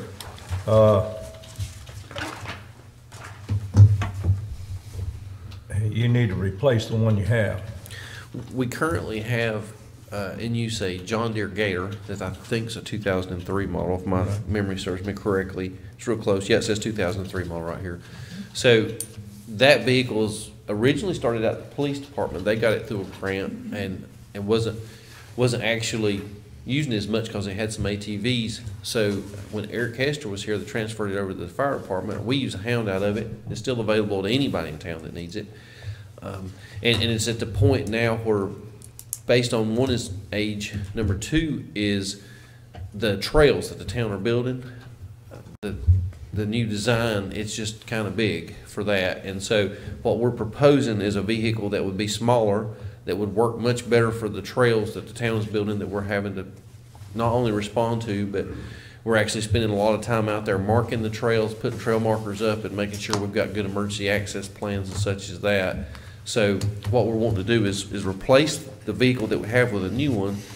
But after talking with Mr. Moore, I think he had a good idea of having this type of vehicle, keep it in reserve in a secure facility so that whatever may be the need that come up, we could always pull it out for special events if we had whatever that come on. It would be. You won't get anything for it. You won't get anything. It's not going to be worth much. It actually. Keeping the old one. We take good care of our vehicles, but when you take one through the woods that's too big for the trails that we're on, it's got some battle scars, I'll be honest with you that, so. Now, the new ones, That was good? the new ones for, He's very familiar with it. Yes. Is this, I'm sorry, you were asking? yeah, is this one 4-wheel drive? The new one? The new one will be, the Gator is also, it's 4-wheel drive, but it's got 6 wheels, but. Right, but I just want to make sure it's 4-wheel drive. It 2 will be wheels 4-wheel worthless on a trail. Absolutely. a 4-wheel push. Right, Yeah. yeah, I understand, yep. One of the problems we end up with the Gator is it's got a low center of gravity, which is good in some cases, but it gets hung up on, high centers pretty easy. Is this a vehicle we talked about whenever we had the Weed Patch Mountain briefing for emergency access? As a possibility, and is that your intent? Is this a vehicle you would use for, if you had to go up and extract somebody or Yes. rescue somebody, that you're It going to is. use something like this? And we talked about a It's couple on different trails. things during some of those conversations, but Okay. this is, one of the primary reasons that we're requesting this is because it would fit, still wouldn't fit those trails. There's no ATV gonna fit those new trails. They're just too narrow. But it would fit much better in the places that we could access. Is it like the one that Fairfield has? No, it's much smaller. Okay. They're in the same situation we are. When they heard they were building trails, they went and bought a UTV, assuming we had some ideas in our mind. That's not what we ended up with, trail wise. So they're in the same shape that we're in. Theirs is basically maybe bigger than the Gator that we have. So they're kind of in the same shape. So they went back and bought a smaller ATV since then. So now they have 2, and their smaller ATV is actually about the same size as the one that we're looking at. Okay. I'll give it. And the picture that you have there is probably not an accurate representation of what we're looking at. It's just something we took off to show. I'll brief the board on this. It's not going to impact this at this point in time necessarily, but back when we had the discussion, Larry Tchaikovsky and I with Peter Barr, there was a potential that Conserving Carolina may be able to give one to us and pay for it. I'm going to have to talk to them and see if we can't work that out. Please do. I got it. If you remember that meeting, it was kind of like a little carrot dangled, and then I followed up and I've pursued, and it's been radio silent. Don't worry about it. You're in a position that probably they would address. I will contact Larry today. Absolutely. Thank you. Okay. So, and if we can get that, then we can handle that way. Or even even if they give us a portion, it would be awesome. The carrot, But you go the whole the way, carrot you go the whole was way. giving us the vehicle, I'm with you. so, brand new. I'm So with you. we'll see what happens. And now the one that you guys carry around on the back of your truck, it's narrow enough to get up and down the trails. It's not, no, like I said, no ATV. The only vehicle that's out there that would actually run all these trails is a two-wheel motorcycle. Okay, these trails are very narrow. And that was one of the things that actually come up. I wanted to listen to Mr. Weber clearly, because that actually come up in the meeting. They discussed maybe trying to get us some of these two-wheel motorcycles. They're great for accessing, getting to the patient, but they're no use getting the patient out, really. So obviously, we're not here asking for that and motorcycles. It's just too much money. So if we had to have one other this small ATV, we can get to emergency access points that we talked about in one of our last meetings. That way, we would have to hand carry the patient regardless, so far, and then from there, we can carry them out with an ATV. Similar, we went to Chimney Rock, to the climbing area a few weeks ago. We hand carried the patient part of the way, and then we carried them on our patient trailer the rest of the way out. My question, and having heard that, is somebody, who's focused on life safety, making an input to the conservation groups that are building these trails about this issue? I mean, it just seems to me like this should be a major consideration in the design of future trails, that we can evacuate injured hikers or people from there. And right now, it sounds like that's not really being considered very seriously. I have to be careful what I say right here. But I will say this. I was very, very verbal about our concern for this before these trails were built. Yes, To no avail. To no avail. I went to all the people that, I went to the people that I thought was appropriate. I was very verbal about the situation they were creating, because it's not a matter of we mind doing the work. Our guys, we have to stay in shape, we have to do our job. I like spending a day in the woods like anybody else, but these new trails that's built, when we get dispatched to that, it's very likely that we're gonna take all of our paid staff out of service dealing with this one issue for the better part of a day, maybe even have to stay overnight with the patient. Very likely we may end up spending the night in the woods with the patient before we get them out. So you're taking all the town's fire resources, we're having to pull in all the volunteers just to cover the town while we're doing that. So we're creating a situation that we bought, we paid for, our trails, that's making it slower to get people out and harder to get to and get them out. Well, I happen to be involved on a vacation in a hiking situation where someone was badly injured on a higher elevation trail. I mean, not much higher than ours are. And in that particular park or whatever it was, they actually had located at least a couple of helipads at high elevation, so that people who were injured wouldn't have to be transported all the way down the trail. Is that ever a consideration? Is that something we should be looking at up here? We already have a good example of that is Chimney Rock Park. Depending on, and as you know, the state just reopened this, not the same as the old Skyline Trail, but a new Skyline Trail. So a good example is over the years, if we have somebody injured in that upper area, we have actually transported them to the orchard and flown them from the orchard, as opposed to trying to take them all the way out. And on these new trails, we've already identified some areas, because it's adjacent to Gray Rock subdivision. There's some access points. There's a lot of roads that they bulldozed in and then just walked away from. Yeah. So some of these old road beds we're using as access points, so that we can actually pull them out to a place that we can land a helicopter and then fly them out from there. Well, So we've already seems like something trying we to should be address doing. that. Yes, thank you. That's really good input. Anything else? That's the only three he had on the list for this year. Thanks. Appreciate it. Thank you. Thank you. I appreciate it. And like always, if you have any questions, holler at me. Thank you. And I will prepare a revised one for the station edition to be looked at, however we'll go with that. Yeah. Thank you. Thank you. Before I forget it, while we're patting Eric Kunith on the back, we had a situation a couple months ago with a fireboat where it got hung up. Called him. I said, man, I might have to have a diver. He showed up. We didn't have to get in the water. Thank goodness it was January. It was cold. But he still, we were able to kind of get most of it. He still jumped in there, helped us for a couple hours, wouldn't take a dime for it. So I'll continue to pat him on the back. Thanks for that. Yeah, the first Public Works project's on page 55.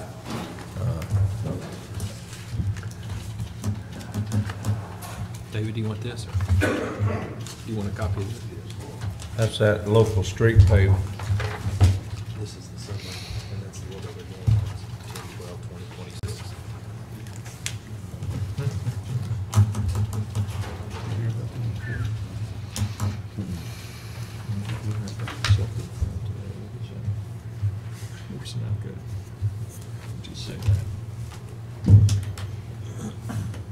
So you want some asphalt? Do I? You want some asphalt? Bunch of, Can we ask for that? This is setting us up for budgeting a certain amount each year for street paving. So, Have we gotten our report back on, that we requested? the work out on the streets has been done. It was completed last week. So they've gone back to compile all of their information. He did kind of give me a pretty good idea of what we could expect. And it's like you always expect. It's bad. I mean, when it comes back, I'm sure it's going to show that we need to be dedicating more money to the streets than what we are. But they are in the process of getting all that stuff together, and once it's done, I'm going to have the engineer come and do a presentation to the board, and that way everybody has an idea of where we stand, you know, and what needs to be done to make everything be where it should be, which is, So this is likely gonna change. yes. So It's very We possible. probably aren't ready to discuss it yet, and really what we're discussing is how much we're gonna spend in excess of Powell bill Right, money, because we know it's been that, right. yeah. but there's, it obviously, I mean, it's a CIP item and needs to stay there, but the amount of money could change. I got it. Exactly. Right. Yeah. Your next item, if but everybody else is ready to move on, was your John Deere riding mower. Right. It's, next, more replacement. More replacement, yeah. okay, that's been changed, all right, that one changed. Yeah, 13, yeah, the Yes. mower replacement. You only got, how many mowers you got now? There's, how many are there total? Madam? Are we count Parks and Rec in there? Yeah, just, 3. There's three, and the one we're talking about, We've lost 2, John Deere. yeah, and the one that we're talking about replacing, I don't have the information in front of me, but I think it's like a 93 Ford model. Yeah, it says Right. 93. Yeah. It's repair after repair after repair, and, right. We gotta rotate through them, they get a lot of wear. yeah. Yeah. You can only get 24 years out of a lawnmower. That's about it. Y'all Look like here, potato or what? I wish I could find one of them that lasts me 24 years. Stop, But the help does really good taking care of the stop stuff that we abusing, got. stop abusing your equipment. Well, you know, we trying hard, but The oil's been changed 3 times. headed toward the lake, I'm sorry. We can try to sell that? John might be interested in it. Then your next one's the Tryon Bay storm drain. Yes. What's the history on that? Can you give a quick history? Well, I'm not familiar. that was in the bubble, in I the remember. works before I came. Yeah. But at the same time, I don't necessarily disagree with it. I've been out there to it. It is an old storm drain, much like many others in town. My biggest fear is if it's not replaced and it fails, then you're taking out a one-way street. Because there's a lot of water comes down that valley that dumps into the lake there on Tryon Bay. And if it collapses or fails, which it eventually will, Is that back in the back corner? very back corner, you know, then you've got a big expense. Are you, the road gonna have to be closed while it's being done? Yes. Have to About make how long? I'm not sure without knowing what all infrastructures are, but it would be a pretty good, from the pricing I've seen on it, $40-something thousand, it would be a pretty good undertaking, because that thing's pretty deep. And so it would have to be laid back a good ways. So we would have to make arrangements to be able to. So we'd have some happy people, it'd be two-way each For side. a short period of time, yes. And like everything else, as soon as we open it up, we're gonna find other issues. I'm sure. I hate to be a pessimist, but Speaking of this, and this rabbit will only run a short span. When we were looking at possibly changing Tryon Bay to two-way, I know that several of the comments that we got from the residents there they were complaining that some people were using it as two-way already. Right. And we talked about enforcing it being one-way. Yes. But coming from this direction, you can't see the sign until you turned in. Is Right. that something that your department does, that the police department does? to We're get one more actually sign? working on the signage out there now. We've moved some signs and we have installed some posts. We're waiting on some new signage. Okay. On the far side, they're gonna be one-way do not enter on both Okay. sides of the road to make it more clear, Okay. as to what, because it was kind of vague. Yeah. But Well, you just couldn't see it from one. coming from that's one exactly direction. right. So we're working on trying to clear that up. So. Okay, well, I just had not asked that question before, and it just. Right. I thought It about needed to but be not when I addressed. was- It really did. Yeah, okay, good. And your next item's the bucket truck.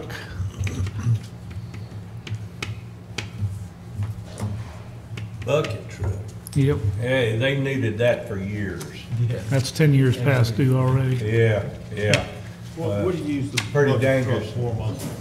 Well, for one thing, all your Christmas light decorations naturally, but there's places out here that you go up Buffalo Shoals or Boys Camp Road or whatever, and you've got a limb hanging way up over the street that you can't reach. Okay. That's a potential hazard of falling. You got limbs that need to be cut back out of the street. Okay. You know, there is numerous things that it could be used for, that it would come in handy, Okay. and would be a plus. Just being honest, is it something we have to have? No, sir, it's not. Do you have other things you would put ahead of it? Our stuff that we work with is in pretty good shape for the most part. But this is areas that Bob Cameron had talked about, and Stephen. They've seen things in the past, and I'm not going to bring that up. That could cause a lot of problems for the city. How about a pickup truck pulled up beside a phone pole or power pole with a ladder in the back of the truck trying to mount ornaments or flags, or trying to do that on a hill, trying to cut a limb? In other words, our workman's comp carrier would cancel. It's not happening now, just to be clear. Unlimited possibilities. Theoretical.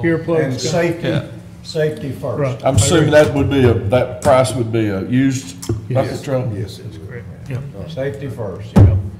What we do is go to an auction of Duke Power and get That's- a real good truck because they're well maintained. That's all you had on Get one there. from the auction.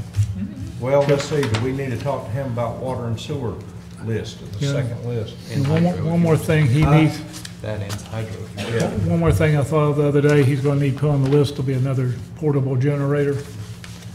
We've got one that's, how old is that generator on the trailer? I'm not sure. It was here when I came. I can get that information. But So he's got, Melody, do you have any idea as to what year they got it? Older than 13. but what it is when we have an outage, we're gonna have to take that generator and run the sewer plant. We have one or two wells that have a generator on them, one permanent, right? But for wells or any other emergency power, we'll have the one generator tied up at the sewer plant. So your water system will be in need of additional power. So it's not on here, but Like it is now, you could very easily be running that one generator from place to place, trying to fill reservoirs and stuff. Is this a diesel? yeah. Yeah, it's I like would a- much rather see operational equipment on here prior to a structural job of remodeling any building and that kind of stuff, unless that building's actually collapsing as a safety hazard. Well, the generator is just highly critical. Like I said, the sewer plant has to run, And there is an outlet there that we can pull the trailer up to and run it, but And then, again, the CIP, right, usually your larger things, we can do computers, we can do generators, those kind of things we normally put in our budget requests, and so, okay, this is a $50,000 item. So, well, that's a little bigger then. But, yeah, it's not portable. I Yeah. mean, Oh.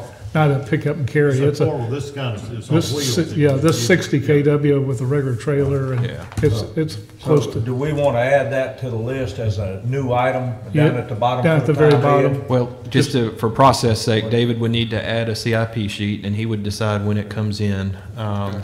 So let him take that from there, if that's all right. But before I add that, I know we're working toward an upgrade of the sewer system and the treatment plants and stuff. Is that something that could be a part of this new rehab and upgrade? That's a different Yeah. CIP list. Yeah. right, yep. This first one is your basic equipment Okay. and projects and stuff under the general fund. But if you would write a request for that, but like I said, if we're running the sewer plant, we have nothing to move around to this water plants. So what is that, Bob? What KW? Let's figure a 60 kW. 60 KW? Yeah, 480/277/208/120. Yeah, got it. Yep. Diesel. David, with that capacity down there, it would last, what, 1-2 days maybe? I'm trying to think how much, The treatment plant? yeah, capacity we would have Oh. before we would need to tie a generator to it. Probably so, but Don says you don't want to go much over a day. More than a without day.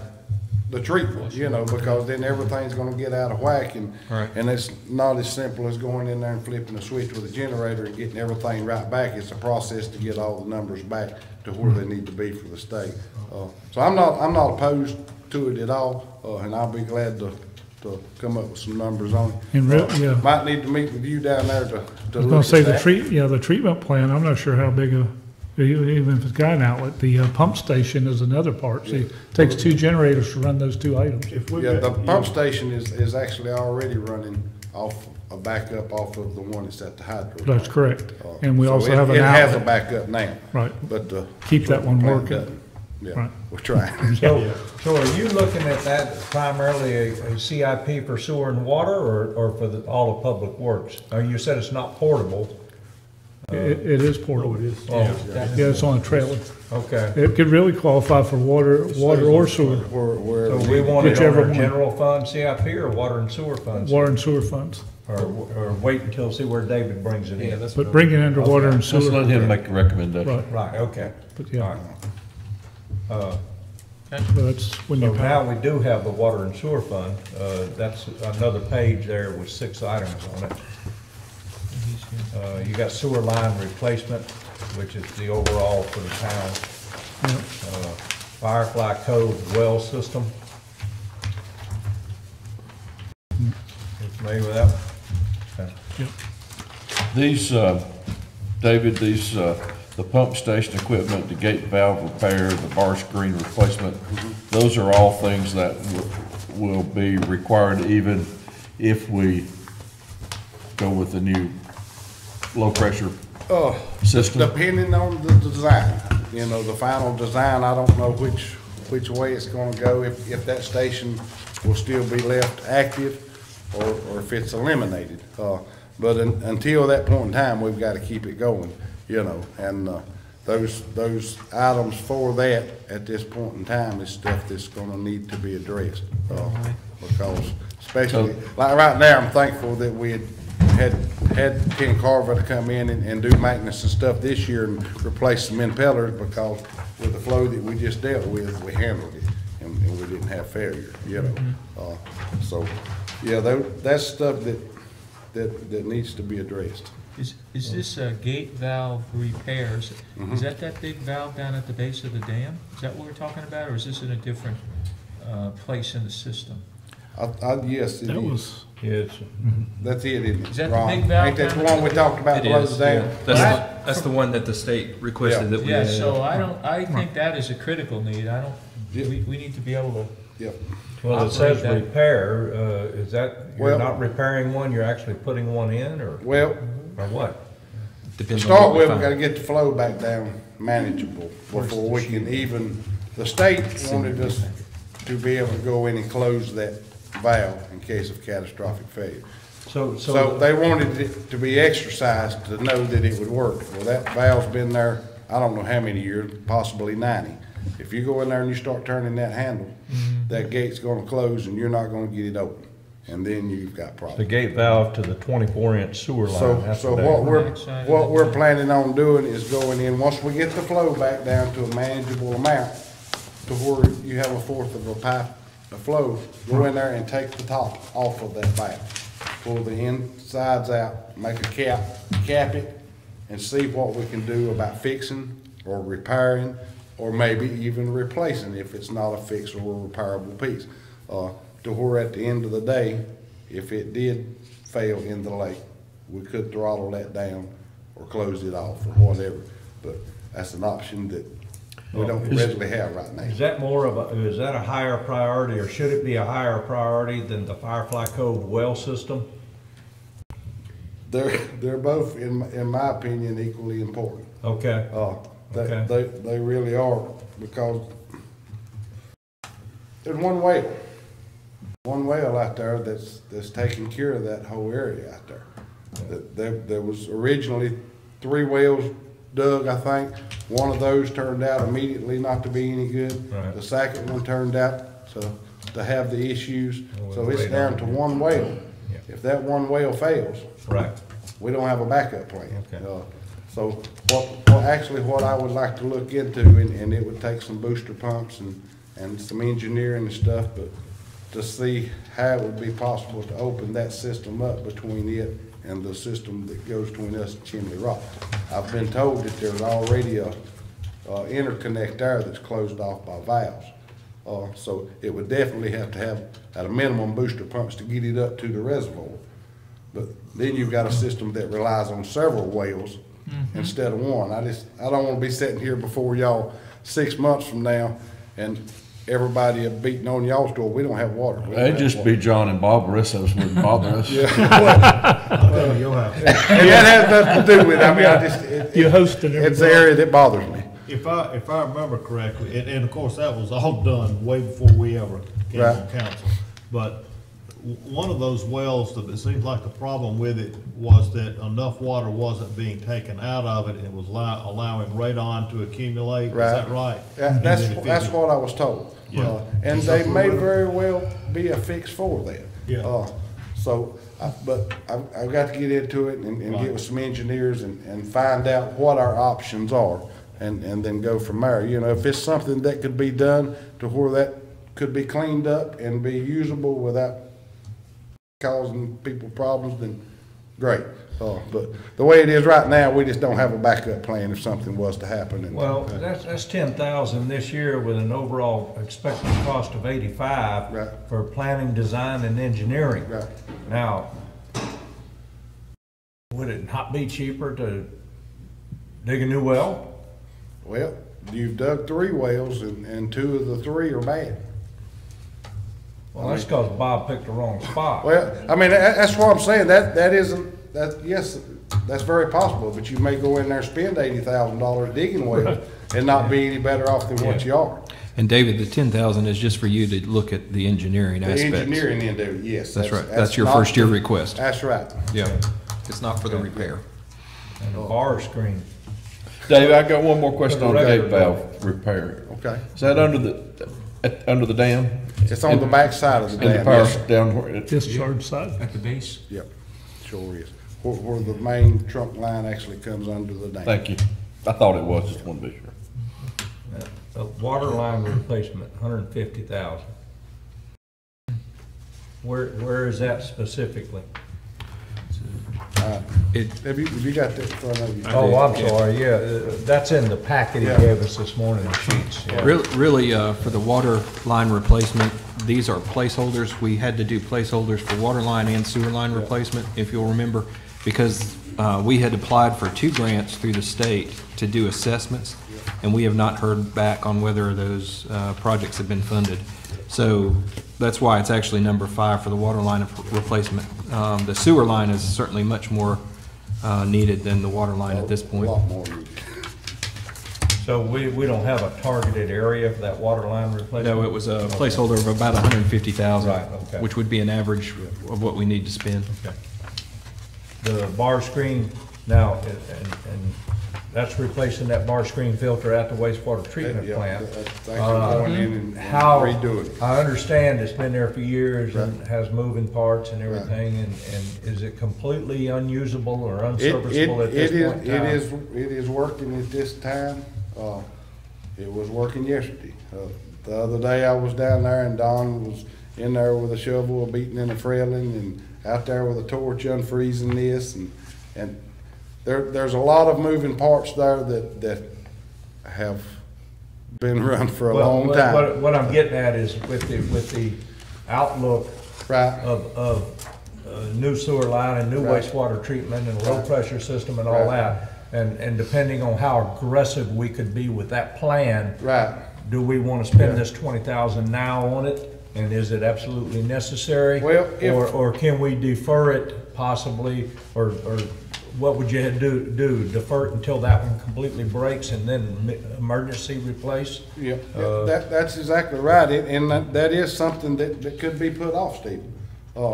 But at this point in time, I'm having to proceed forward as if any of this other is not gonna happen. I got it. To give you an example, I asked for money last budget, which y'all approved, to put in a manhole out here in Morse Park. Right. And we've got the engineering and stuff done for it, and right after we get the engineering approved, we get the approval from the state to change over to start going to a low pressure system.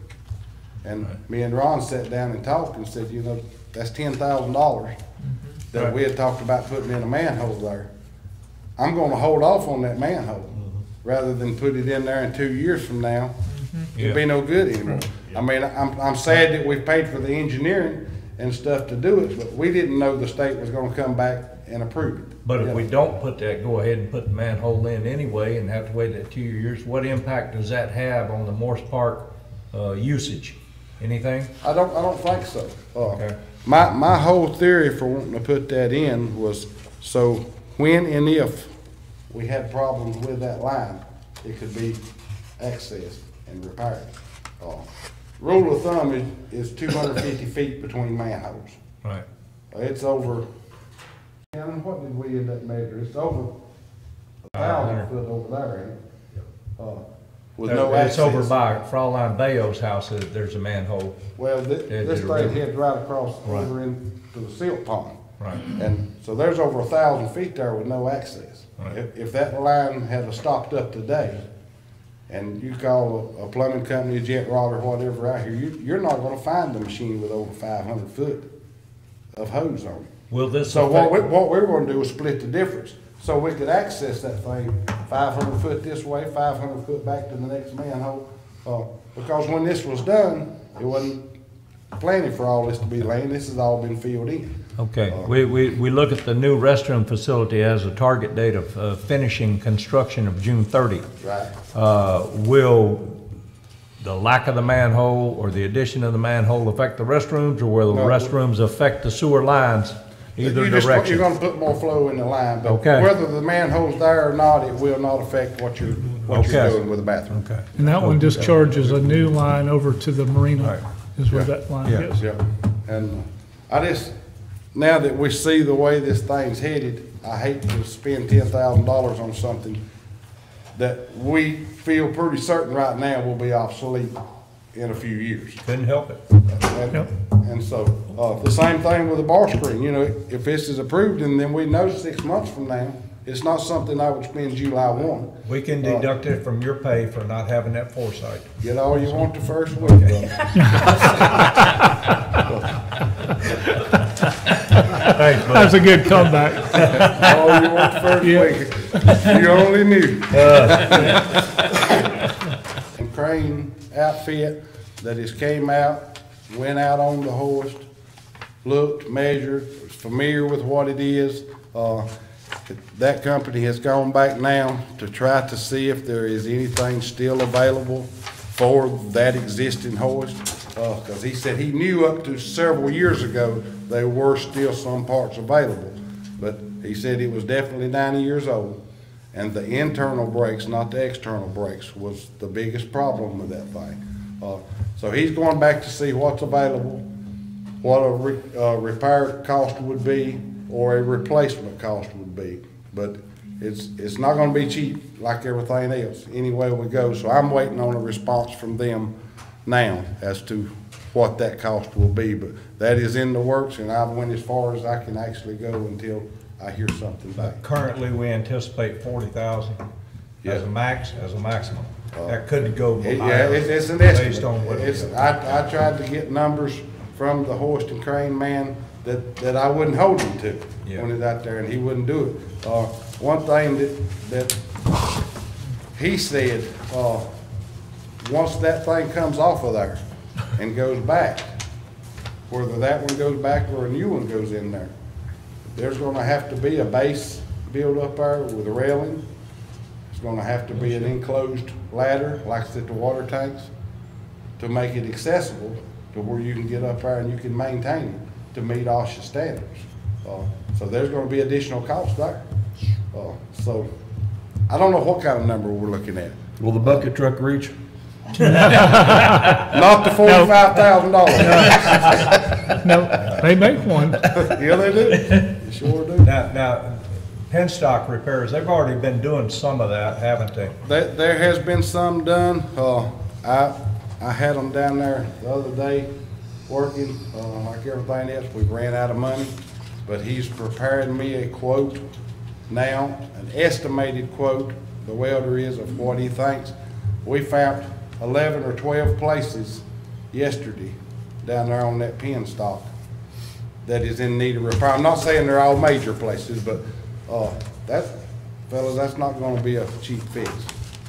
This is something that's been there for 90 years, and before I came here, I could not find a spot on it anywhere that has ever been patched, has ever been repaired, has ever had anything done to it. There's places on there that's very thin that needs to be addressed. Is it fixable? Yes, sir, it's fixable, but it's not gonna be cheap. You know, they're having to form and forge metal to fit all of those different things, and so there's a lot of money to be spent. Got any good news for us? Got any good news for us? I'll let you know after the meeting. Good. I'm trying to look it up, a dredge tail race. That's actually the discharge from where the hydro unit dumps back into the river. There's rocks and debris and stuff out in the river channel itself, which causes the water to back up and not freely go out. Charlie, the engineer, and John and Donnie all have said that with that opened up, that increases the efficiency of your hydro unit, which could potentially make more money.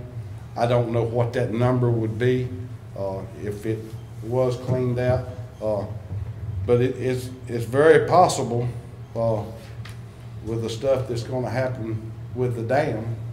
They're going to have to cross the river at some point anyway, so that could be a very good time to address that when they're in there. I remember Dr. Marks including that in his report. Right. It's in his dam renovation Yep. Like extending it out. program. Yeah, that's right.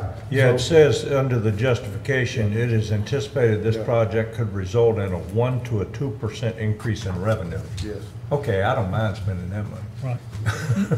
You're gonna increase revenue as a process. Yep. Got anything else for us? No, like, Caught up? no. Yeah. Yeah, actually, I about it. These 5 items for the hydroelectric are the top 5 highest priority issues regarding the hydroelectric. I think so. I think so. Okay. Is there a 6th one that really should be here that isn't? I'm trying to find the critical things that need to be addressed. Okay. I can bring you a list in here that, when I get here, the list will still be out there in the parking lot. Okay. Of things that probably need addressing, but honestly, I'm trying to find the things that are most that I can see are most important. If they fail, it's gonna cause big problems, it's gonna cut those checks out. So it's just, that thing has give to the town for a lot of years, and it's time for the town to give back. Any update on our generator, small one? I actually met with Powerhouse Mechanical down there yesterday and looked at a fitment issue on a compression cap that John had brought up. After we met with him and talked to him, I don't think it's an issue because the gates actually have a bearing at the top and the bottom that holds it. This cap, all it does is go down and push against packing to keep water out. Right, So it's not an issue. I addressed the deal with us having to clean the areas for the fitting that John's been working on. I asked John and Donnie and Charlie, was it ever specified when this stuff was sent down there to be fixed and repaired, you know, and coated? Was it ever specified what needed to be coated and what didn't? You know, these areas are critical fit pieces. Did anybody say do not coat these areas? And they did not. So they done what they were told to do. They were told to coat the pieces with that ceramic coating, and that's what they did. But I did meet with the guy down there yesterday, and he told me as we continued on, you know, and went to getting this thing in, if we run up on any issues, anything they needed to do to make anything right, you know, they would be more than willing to help us in any way. And so they were super good. He came up yesterday and spent a couple hours looking over everything, and he told John, he said, I'm telling you, if you run into any problems putting this thing back together on something we done, he said, call me, we'll make it right. Have we set that generator in there? No, it's, everything stood now, and he's actually stacking right now, but he's cleaned a bunch of stuff, and it's a process. It really, truly is. And I didn't realize, it's a learning curve for me because I never have been involved in it, but there's a whole lot of moving parts that have to fit, and the guy that's putting it in, John, he's quiet. I mean, and he's trying to do a very, very good job for the town, and I feel like once it's all in there and it's all done, I think we're going to be very tickled with the outcome. But it's not something I think is going to happen overnight. No, sir. It's, Barring any more issues, what is the anticipated date? Right now that would be back in place and ready to go. I could very easily, and I don't know, everything may click right in like clockwork, but you know, Ron said that Donnie had gave a 30-day estimate on that. Right. I would be surprised if it's completed in 30 days. But once all this is set in, then you still have to pick the generator up. Right. You have to bring the generator over and attach it to all of this stuff that's just been rebuilt. They still have a part that goes on top of the generator that's somewhere else being done that they've got to go pick up. So there's still a lot of parts there that's got to come together, you know. And so I don't want to lead you astray and promise you the world and it not happen. I can promise you that we're constantly pecking away at it and trying to get it done. But as far as having you a day set in stone, I don't have. Is any of the work on it being slowed down due to lack of manpower? Well, you have one man down there that's pecking away at it as hard as he can, and Is that John, the guy? yes, John, it is. He's our contractor. He is, and in my opinion, he's super important to that process down there. Does he have the help he needs, I think is the question. Yeah. I have told him numerous times that if he needed anything additional, that I would personally come down there and help him. You know, we'll do anything we can in our department, in our regular public works department, if need be, to go down and try to help. He has not asked for that. Okay. And so I've told him, I don't want to interfere because he's. You feel like he would ask if he. I do. Yeah, I really do. Good. And he probably don't want anybody getting in his business. Well, he don't. He's quiet. He's a perfectionist in my opinion in what he does, and then he wants to make sure it's done right. So, yeah, he don't want nobody breathing down his throat. That's Tighten that bolt, tighten that bolt. That's Yeah. kind of what we need on this one, is a Yeah. perfectionist. Yeah, well, Make sure it's right. that's right. There's a lot of money been tied up in that thing, and you know, you don't want to cut corners at this point. Get it back together where it'll last another, what do they say, 25, 30 years since that unit had been down? Get another 25, maybe even 50 years out of it. I guess the good news side of that is that we're generating electricity even as we sit here right now. Yes, yes, we are. As this lake level's dropping, and when we get the repair done and lake level come back up, if that small generator isn't available to bring on public work. Great.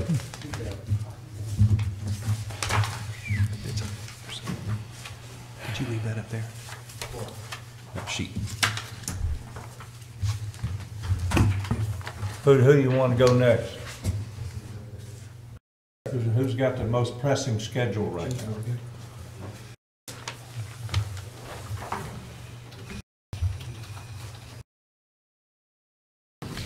Hey, morning, Chief. Yeah. Police.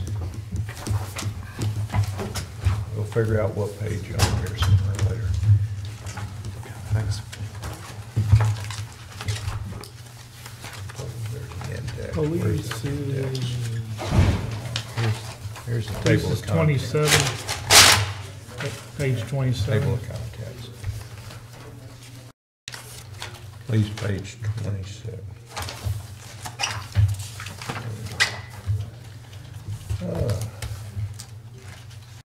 Yeah.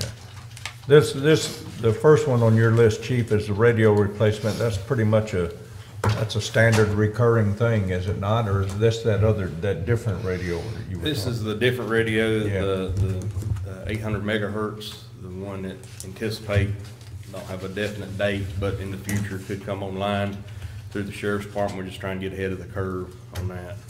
But we do use them currently for special events because it has such capabilities to broadcast so far. But ahead of that is the police vehicle replacement, isn't it, number 3 here? Well, but oh yeah, you're right. Yeah. You're right. I didn't see that, yeah. Yeah. The vehicle replacement's number, first item. Yep. Is that your truck? Yes, sir. Huh, good luck.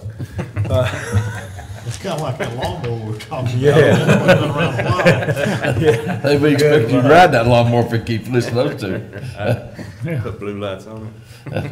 You just need a new set of training wheels on it, don't you? That's right. How many miles you got on that thing? 100, close to 160,000. And again, Chief, this just keeps us in the normal vehicle replacement schedule that you've adopted for your department. Yes, sir. I put it off for a while to get my fleet up, to par. I'm at a place now where I feel like I'm comfortable with that. I therefore want to have guys that have adequate vehicle, to get around. Got them at a place where I feel like I can step in and get me something adequate now, but the miles keep building. So, if I don't now, next year, one of the guys might need. Is it equipped with lights and Yes, sir. your truck, your pickup? Yes, sir. Yeah. Now, is that the type of vehicle you need, or do you need something different in style and? What I'm asking for is a SUV like we got last year. Right. Mr. Cameron suggested, which I really appreciate. Something when I first became chief, thought would, work well for us as SUVs due to the terrain. So I'd like to stay in that same vein. And the snow and ice. As opposed to the pickup. Got it. And also, while we're talking about vehicles, I saw quite a few here in the back. Yes, Are you sir. going to just pick one or two of those and then go ahead and get the other ones on the bid list and get them off the Yes, insurance sir. and things like Actually, that? Crown Vic back here, it's at 180,000. So I'm in the Right. process right now of getting it stripped and getting it on good deals. Good, I'm always thinking of the insurance we have to pay Okay. just to keep them going. Yeah. So the sooner we go, sure. And that's a good point. And the good thing about the SUVs, I've actually kept the Blazer and the Cherokee for years, primarily due to inclement weather. Yeah, exactly. But as we bring on more of these SUVs, I'll get rid of some of them. So they're all four-wheel drive, the new ones you get? Yes, sir. All-wheel drive. Yes, sir. So we pretty much keep you up to date on a cyclic replacement of almost everything you need, Yes, right? sir. Yes, sir. What about your, well, I guess that'd be under normal budget is firearms training and that kind of stuff. How about your firearms themselves? Yeah, the budget that y'all give us, we try to utilize that as much as possible. We utilize grants. We try to stay self-reliant as much as possible. Was able to get body cams a few years back on a grant. Through budget, a lot of times as I see stuff wearing out, I'll try to acquire a few at a time. Tasers a few years back, they started declining. They got about a 5-year shelf life. So I started, when I had money here and there, acquiring a couple at a time, got all officers new tasers at this time. So I tried to do that with, you know, low item expenditures. So you just got those 2 items. Yes, sir. Yep, that's it. Good to go. I like that. Yeah. Anything? Some of these other department heads around here ought to spend more time with you.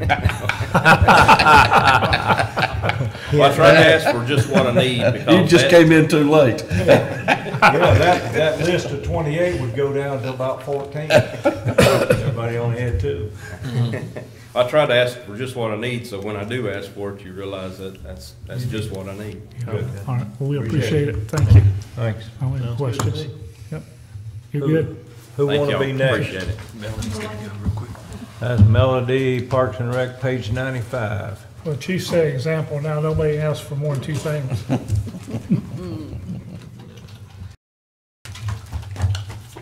But we also have some new sheets, right, under Just one. Parks and Rec? Yeah, just the one. Just one? Yes, Okay. That's well, as a matter of fact, it's the first item on the list for Parks and Rec is Boys Camp Road property. It's in the packet he gave us this morning on the actual sheet. Page 95 in our book. Yeah, And it's that's the number one? beginning of the department. It's the number highest 7. rated Highest of the rated. Okay. items, yeah. For Parks and Rec. Yeah. So the new page being added is the purchase and small area recreation study Boys Camp Road. Is that something, Ron, you want to speak to as well? I mean, Sure, again, remember, this is the project that I explained to you was for grant purposes. We're required by Part grant to have an adopted CIP.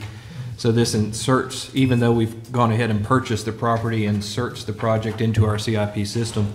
The other thing that we've included, and again, it's just a guess, is the amount that it will take to develop some type of recreational facility on there. And so I believe I did 100 and, was it 75? 175, and again, it's just a placeholder. There's still a plan that needs to be developed, and public input, of course. That plan will be decided, and then we'll attach some budget numbers, specific budget numbers to it in future years. But again, it is required by the grant to be included in our CIP. Well, I don't know that we need to do the formal plan like we did with the Morse Park small area plan. I don't know that we need to go that route. Obviously, the piece of property was purchased with the intent of recreational uses. The Parks and Recreation Department has toured the property. They've received input. Chairman Walters has published a report that he sent to Ron. I've got it. I don't know who else got it, but talks about the different things that need to be decided upon and things that need to be done, like as far as cleanup and getting it ready for temporary uses for this year, for coming up, and then look at going more formal next year. That's why he's got for this year the purchase, and then year 2 would be the 20,000 starting, but it's on our 18 list, 18-19, but it's under here to year 2. So a little conflict of information there. Well, he's got 250 on here, which is the Again, purchase. this is just the purchase for Right. this year. Future years would be the planning and then the development if the board decides Well, to move forward. No, later down the list, under item 15, it's got the study for the 20,000 for the same thing, as far as I know, small area recreational study. No, that's a different study. Yeah. Okay. That's, Okay. You gave us a new one today, that's Boys Camp Road, Small Area Recreation yes, that's Study. project number 7. Your project number 15. 15 is the study for Highway 9 and the use of that golf course area for active recreational. Yes, pickleball, tennis, those kind of things. Which Okay, we that's, locate out of Morris Park. right, okay, that's a different study. then. Different Yes. study. Okay. Yeah. All right, so we don't need to talk about a small area recreation study for Boys Camp Road until next year. That's correct. Okay, Yeah. got it. That's all on the same sheet. Okay, got it. I would just, I want to make a general comment about this property and about the town's acquisition of properties in the future. I realize that some of these things are opportunity-driven. You know, the town takes advantage of a window of opportunity to purchase a strategic piece of property. And we need to move forward, you know, rapidly to do that. More on a general, and we may need to do that, but more on a general rule. I mean, I would like to know that before the town purchases a piece of property, that we know what we want to do with it. And in that vein, you know, irrespective of whether we could get a grant to pay for the majority of the cost or all of the cost, it doesn't matter to me. Once we purchase a piece of property like that or any other property, we also need to be focused on what the long-term costs of owning that property are. And then that's in terms of maintaining it, using it. And if it's private property, it's taking it off of the tax rolls. It's a cost to us in that respect. So I just bring this up as general guidance, in my opinion.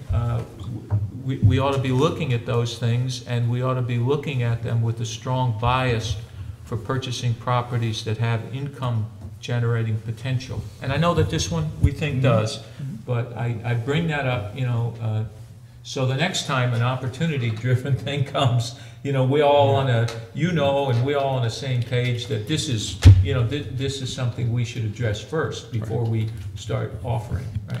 Yeah, and I would just add a note.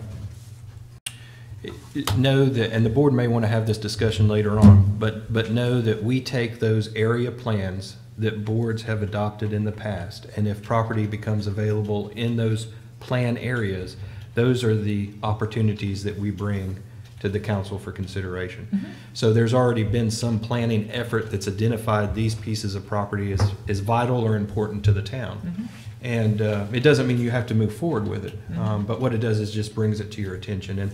And if that needs to change or we need to revise that somehow, we'd certainly be glad to talk about that. Well, if the small area plans, when they're developed, included in their development have what I just addressed, was a recognition that the properties in here that we're designating for purchase, if we consider what the long-term cost of ownership is for the town, and if we also consider what the revenue generating potential is for those properties, then that's fine. I was involved in a couple of the small area planning efforts that were conducted, and beyond, and correct me if I'm wrong, Shannon, beyond the land use and strategic use considerations of that property, with a general bent towards this would be, from an economic development standpoint, a good thing for the town. I'm not aware of any specific analysis that's done back there that deals with those properties individually or collectively that looks at income and long-term ownership cost, is there? So I think the default to that may not be such a great idea until we've looked at these other issues. And again, it's just identification. It's not to do the type of analysis that we would do if the board was interested in moving forward. But I'm saying if we're going to rely on the fact that they're inside a plan and use that as a basis for deciding whether or not to purchase something, I think there's more to be considered than just whether they're inside a plan or not. Correct. Just because it's inside Understandably, the plan yeah. is. It doesn't mean. Right, I'll participate in those same, and nothing ever comes up about what's this gonna cost us ongoing. It's, you know, saying, well, we got you know, this would be great for the town to have. Well, yeah, it'd be great for the town to have, but no, that we don't get that far into it, and you really, you don't have the information to get that far into it. It's nice to have this on, I think these things on the radar, so when they come up, we know that it's something that we want to look at, but I agree, needs to be serious consideration given to what it's gonna cost us as we go forward to, the upkeep and taking it off the. And I think we've done that. I mean, we have a piece recently Yeah. we backed away from because of Right. the project, but the boys camp is ideal, fits in exactly with revenue coming in, recreation and fit, I mean. Well, I it think- also helps to shut down some of that funnel effect, as well as, if you recall, this piece and the piece beside it, they're the only two pieces of property in town that extend about a third of the way out into the river, the Right. property line. They actually own the land under the Under the water, right. Which, Yeah, I get it. I mean, which it's is what strategic considered- issue. I think we did the right thing buying Yeah. I that do too. property, but here's the thing. I don't think, there's some members of the public who just want to stand out at a distance and throw rocks and don't want to get close enough to get all the information. Same ones all the In time. these two, or in this instance, it didn't take anything off tax roll because it was in the city of Chimney Rock. Yeah. And you can, and thorough consideration was given, but we just need to, if information doesn't exist, if we don't put information out there that we've made these considerations, people tend to manufacture their own. They're going to do that anyway. They Well- love to shoot darts at us. Well, I don't care what you give I mean, them. to the extent we could, we just need to. You know, the other that needs to be part of the equation. the other key factor with this was the dock system. Yes, I agree. Yeah. First of all, that's easily $100,000 dock system in today's dollars. Right. The small area Morse Park plan that was just done called for a non-motorized launch point, which we would have had to build on this side and purchase any equipment necessary for. Right. So we saved that money by purchasing what was already there, and that was a huge consideration. And yes, we looked at it immediately from the get-go as a recreational, so we knew it would qualify for the grant. We also looked at it immediately as income producing to the maximum extent possible. We don't have a dollar figure on potential income, no, but we did look at that. Yeah, and I wanted you to know I wasn't Yeah. necessarily picking on this Oh, I know, project, because I I know. fully support it. I'm I just know, saying and that you're right. as this discussion, which we took up, comes up, and whether, Yeah. the same people object, but I do think there's a legitimate need to know, on our part and on the public's part, these things. I agree. And we should communicate that if we consider that, which is your part. And I believe we do a good job of that, but not always communicating it, so. Right.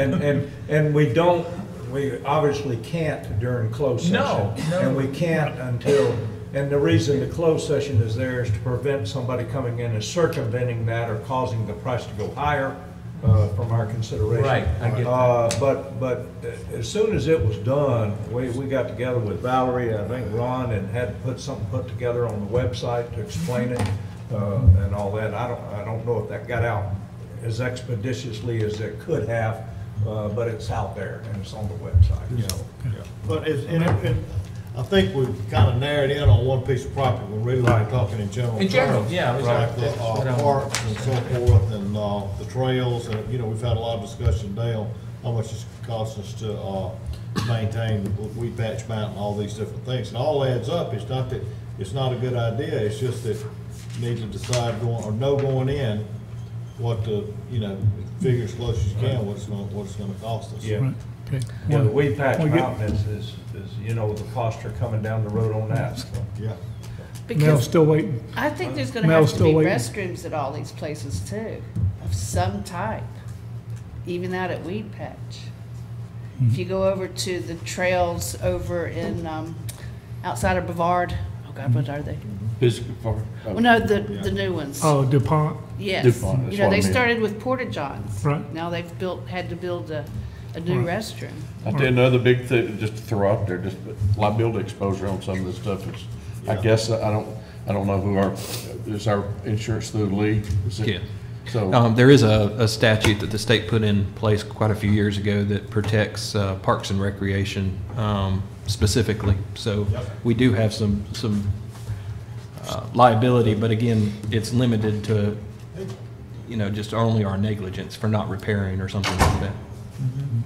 But anyway, You got the trash Sorry, we got you. receptacles. We got, yeah, She's still Trash waiting. receptacles is a continuation a from last year. continuation, yes. Right, from last year. And I have gone to the prison system, the North Carolina prison system, and they have the bear-proof trash cans that I want to use, especially over at the boys' camp property, and I'd like to use them out here.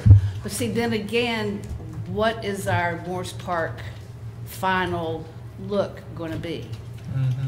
So that's why, one reason I've been holding off on the trash cans is, what do we want our overall look to be? Well, either way, you're gonna have to have a trash Yes. receptacle somewhere. Yeah. And the bear-proof are probably better than, or bear-resistant, Yep. are better than anything else. We're definitely gonna need them over there. We're gonna need them probably over here as well. Yeah. And as far as the overall look, We need to decide. buy on that. ones that will fit in with anything.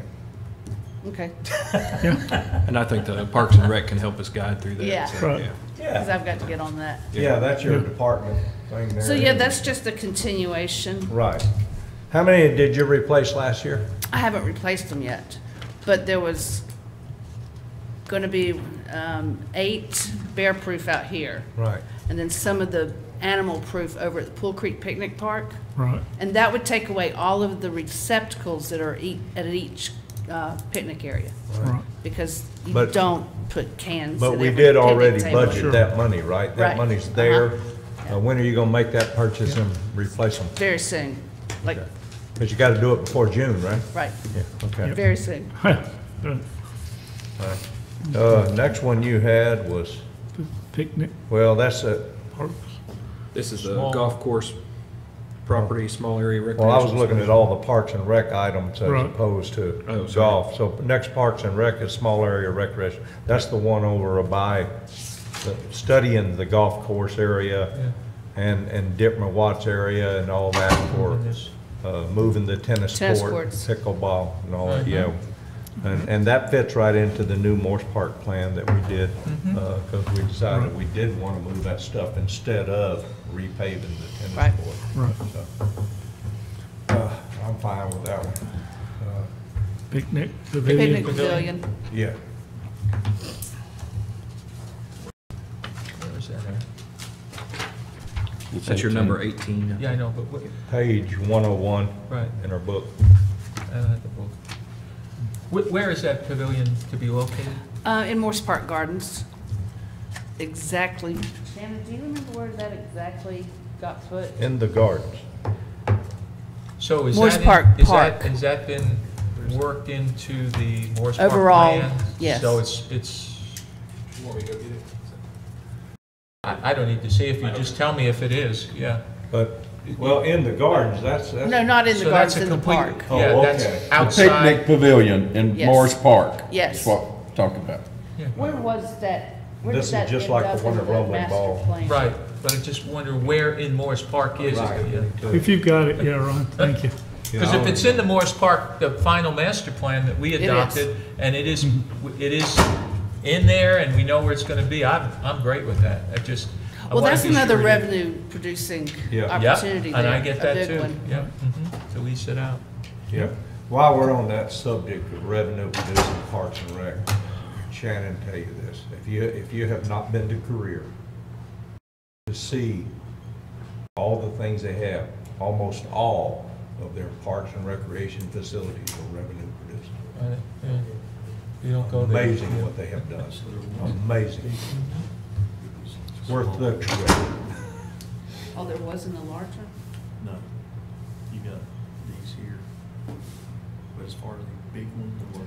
I know the answer of where it's gonna be. It's on the ground. Oh, okay, I think that It's was on the it. ground. I got you. Just like the one in Rumbling Ball, that's on the ground too. It's gonna be on the ground. Not floating. Maybe. Yep, But the picnic tables are gonna have to be elevated for a floodplain. Okay. yeah, You're right. 4 feet off the ground. Yeah. Yeah, If you build a structure, you'd have to do that. It just has to be. Just trying to help you out. Well, It's not in the it's plan, not in the plan. so we'll need to rework There's on it.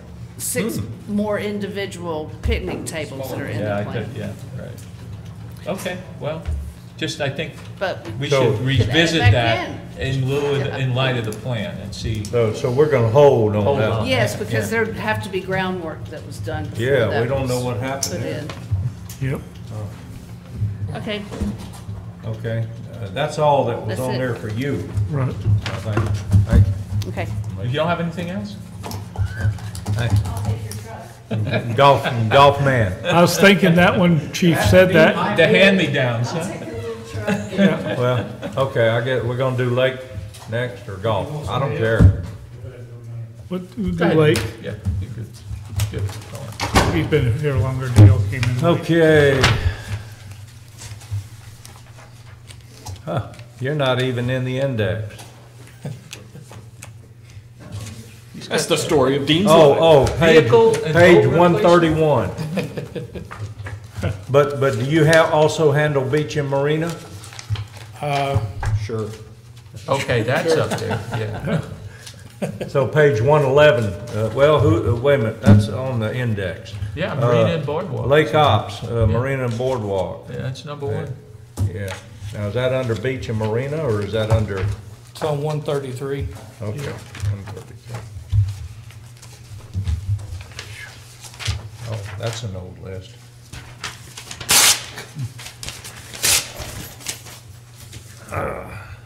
Okay. Oh, yeah. Yeah. Of course, we've been talking about this for years, and now under that new plan with the TDA put out, the proposed marina is the hub for the gorge and all that. This is phase 1A. Phase 1A would be the new marina building along with the new concourse and the marina expansion, which is adding parking spaces along the highway, and fixing the boardwalk all the way from the water park all the way back. And your presentation on the marine expansion to council, which shows the relocation of the marina over to the side by the boardwalk and the concourse, that's gonna change that concourse plan that we had. And I understand too, the TDA, also the plan they present is a little bit different. So there's some modifications to the plan we've had all along for the concourse. But now we're looking at design and engineering. We're looking at this year's planning and design and engineering. 300. Yeah, and I understand too that TDA may pay part of that or may help us with that sum. But we have to allocate 300 for it. And I am all for it because the boardwalk is terrible. We want to expand the marina, and that's revenue producing. The new marina building, revenue producing. So yeah, that's why it's phase 1A of the TDA plan. This one definitely, I want to leave on the list and right where it's at. So, Yeah, we need to get the engineering started. Yep. Get it moving. Are we seeking any funding, in fact, this coming year from TDA to help pay for the engineering, or do we think that's a later thing? I don't know where that's coming into play. Ron, There's a small committee, and I think I'm going to be on it. Small committee that's going to be made up of appointed officials from different cities. They're going to determine how the TDA money is split up among the. Isn't that what we appointed you for? Was the TDA? I'm on the advisory committee, but not for this project. No, there's There's a separate funding committee. Well, then, the only thing I would see, if we are seeking funds, maybe under revenue classification, we would have current revenue and other. Sure. Because we're hoping that. Right. Yeah, so. Yeah. And everything I've heard, I mean, I have been very involved in that.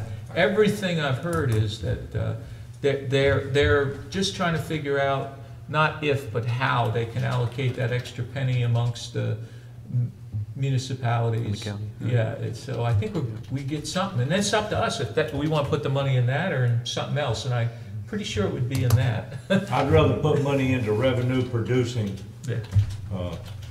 because we stand to make substantially amount of money for the town, which could help with some of these other issues, greatly help with these other Was issues. they gonna divide the money according to, or at least a factor being as where it was generated from, or? That hasn't been determined yet. Oh, no, John, I mean, we would obviously Yeah, expect that would- that, but they haven't Yeah, good even for us. begun to go there yet, right, Ron? I mean, they're That's right. still saying, Yeah. But well, they're only gonna divide up and let the municipality spend that. That's correct, yeah. At a minimum, we're talking about $80,000 a year. That's just based on if we just took a straight division of the number of participants. And that doesn't include, say, for example, Spindale doesn't have a project, they wouldn't automatically get $80,000. Okay, so the total number is how much? 400 and some odd thousand dollars, yeah. yeah, 480, so, Less than what a penny can do. So, and we're on that just one. emphasize the point of what he just mentioned, by us coming online with the project early, we stand to get that better than the ones that don't. Mhm. So, We'll get 80 at a minimum. we hope, That's right. yeah. So, like vehicle and boat replacement. Yes, boat, how old's your boat there?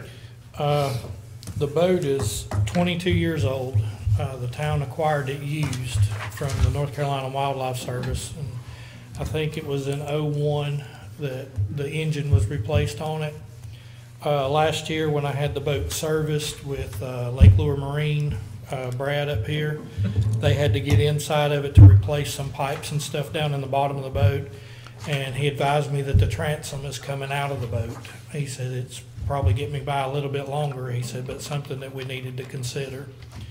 The use of this boat right now is a secondary police boat, and it's also the boat for inspections, for other departments, community development, for Clint, for anybody that needs to get out there and do any type of inspection work on the lake. And the primary police boat is now 12 years old, and what we project to do is take the primary boat and make it replace this boat here and buy a new primary police boat. Also found that I can get a boat on the state bid system through North Carolina Wildlife and get it considerably cheaper than what it costs the public to do. Is there one still sitting back here? We could just change the letters on it. Yeah. Little It's already vinyl, here. little vinyl, we're in Yep. business. Yeah.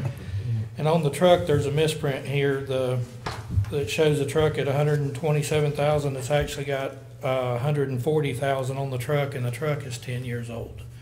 Projected use is to still be able to use the truck for another department in town that uses it locally for, you know, whatever have you, whatever department would need the truck. Still feasible truck. My projection would be to replace that truck. This truck here gets about 16 miles to the gallon. My projection would be to replace this truck with a new Chevy Colorado that has a 4-cylinder turbo diesel engine in it. And this truck gets about 27 miles to the gallon around town. And I know this because I own one. I bought one a year ago, January. And even when I go on trips on the truck, just highway average, I'm getting 34 miles to the gallon out of it, and it's 4-wheel drive truck.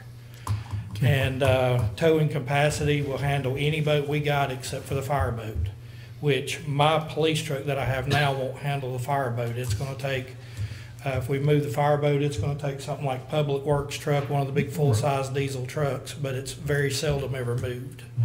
I tow an 8,000-pound camper with this Colorado, and I mean, it's set up to tow. It's got engine brake on it, everything. No, we just, here again, you know, my thing about 4-door vehicles, is this an extended cab or just a 2-door or what? It is a 4-door, but it's the small vehicle. The only way you can get the diesel option is with a 4-door Colorado.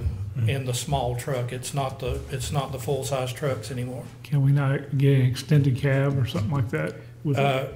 If they offer it, from what I'm seeing, they don't offer the diesel in the smaller cab truck, What which the about- diesel's what's gonna get you your fuel mileage. Okay, I'd still like to check on a gasoline, I mean, even if it's not quite that good, because the maintenance on a diesel is much higher. Every oil change is double a regular one, and I just don't see the need for these four-door vehicles. Right. You know, it's one of my pet peeves. I Right. just get up there and see four-door vehicles. I never see more than one or two people in the vehicle the whole time they drive it. So, and turning them around on these small streets, I don't know. I mean, we had them in my big company, and it takes two parking spaces and Right. try to get out of a parking space. But that would be my preference, is that it's an extended cab at most. And gasoline, they're getting some pretty good fuel mileage on them now too. But If I were to go back to gasoline, I would prefer to go back to a full-size truck okay, well, I just What is instead it of we're the. using to, tow, I mean, what is it we're having to tow? Well, I tow boats back and forth to get them worked on, get them repaired, constantly pulling boats in and out, and, If and then- would it not make more sense to get the folks who are working on the boat to come get it? I know Brad's back and forth over here all the time, he picks them up and. Brad does it a lot, but Yeah. the boats that we have are all of them except for this boat here we're looking to replace have got all E-Tech engines on them, and Brad doesn't have a computer that will work with these motors. These are all newer model motors, and Brad doesn't have that technology. The closest place we have that can actually hook a computer into our motors and work on them is Reinhardt Marine in Black Mountain. And getting them down here, they can come at certain times, but it's very difficult for them to get down here and do repairs and stuff on our boats. Well, should we get an engine then that somebody local could work on? Well, you're talking about replacing them slowly at times, but all of these motors are becoming computer operated. So it's still gonna be a certain marina, like Barry Capps, I think he does like the Mercuries. Reinhardt does the E-Techs and the Yamahas. If we do a contract, a state contract, it's Yamaha and E-Techs are the motor that are on the state contract for us to buy at a cheaper price. E-Tech, is that Mercury?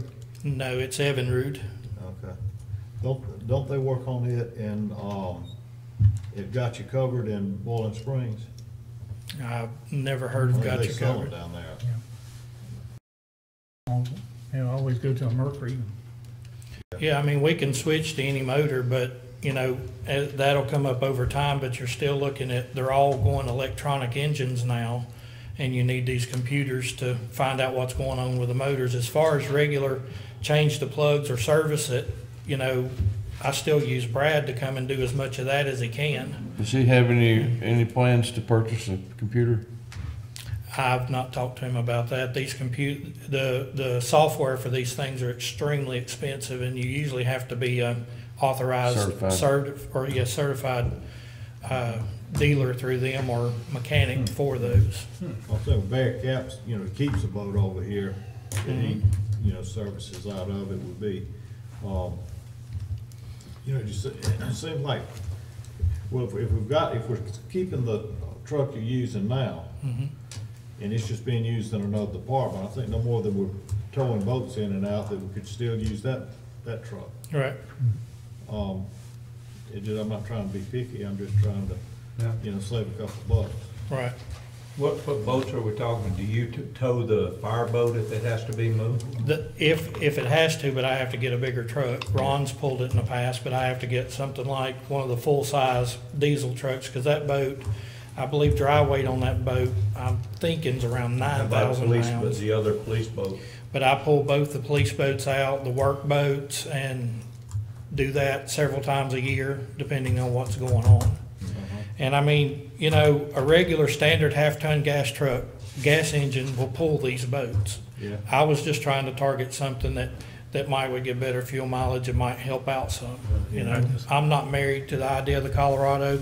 I own one. I love it, but you know, to me, just a, you know, half-ton four-wheel drive truck to do the job, same benefit as a car. It's just the diesels. I mean, I know somebody right now that's got a fairly new GMC, and he's, it's already shut down because of controls on the diesel, and his oil changes are double, and the cost and the maintenance cost is much higher on diesels, and they're 4,000 to 5,000 more on the initial cost, and they're just not worth it to me. Right. So if we leave this one in the budget, it's gonna do our debt increase for 22.8 for the next 5 years, 4 years. 22. Missed you on that Can you, one. is what you've got, since this is really a kind of a special year for us, we've got Right. so many things coming up. Could you survive another year with what you've got? I believe we could. I mean, presuming nothing catastrophic happens, the truck's in great shape. I don't think that there would ever be a problem. And I think we could probably get another year out of the boat. Yeah. But, I can't, Right. if something goes wrong, I can't. And we've got a couple of boats, so if something happens during the year, we're not, out of the lake patrol business. We've Right. got another. Yeah, there is the other police boat. Yeah. So, Yeah. how's it running, Chief? Takes care of all the All the maintenance done. on there. How's it running, Dave? It's running pretty good. Which one you said, Brad had said that transom was? It's the one pictured here. It's the one that is a secondary police boat, I know and that it one. is the one that we use for water sampling, for inspections, and just general operations on the lake. And the other police boat's 10 years old, It's a '06, so it's 12 years 12 old years now. old. How many hours is on it? I don't know Have that. an hour meter? Yes, it does. So it's just a One matter of- of rotating. Right, and the hours is kind of hard on these things because we idle so much. And when we come in, they just shake their head. They say, you can't be idling them this much, but, I mean, that's kind of generally what these boats do. With the replacement of this boat, I'm looking to go to a 4-stroke Yamaha, which you can idle those boats. The motors that we've got now, these E-Techs, are 2-stroke. And we end up going through a lot of spark plugs and things like that because we do end up idling so We much out definitely need there. to be 4-stroke. Oh, Yeah. yeah.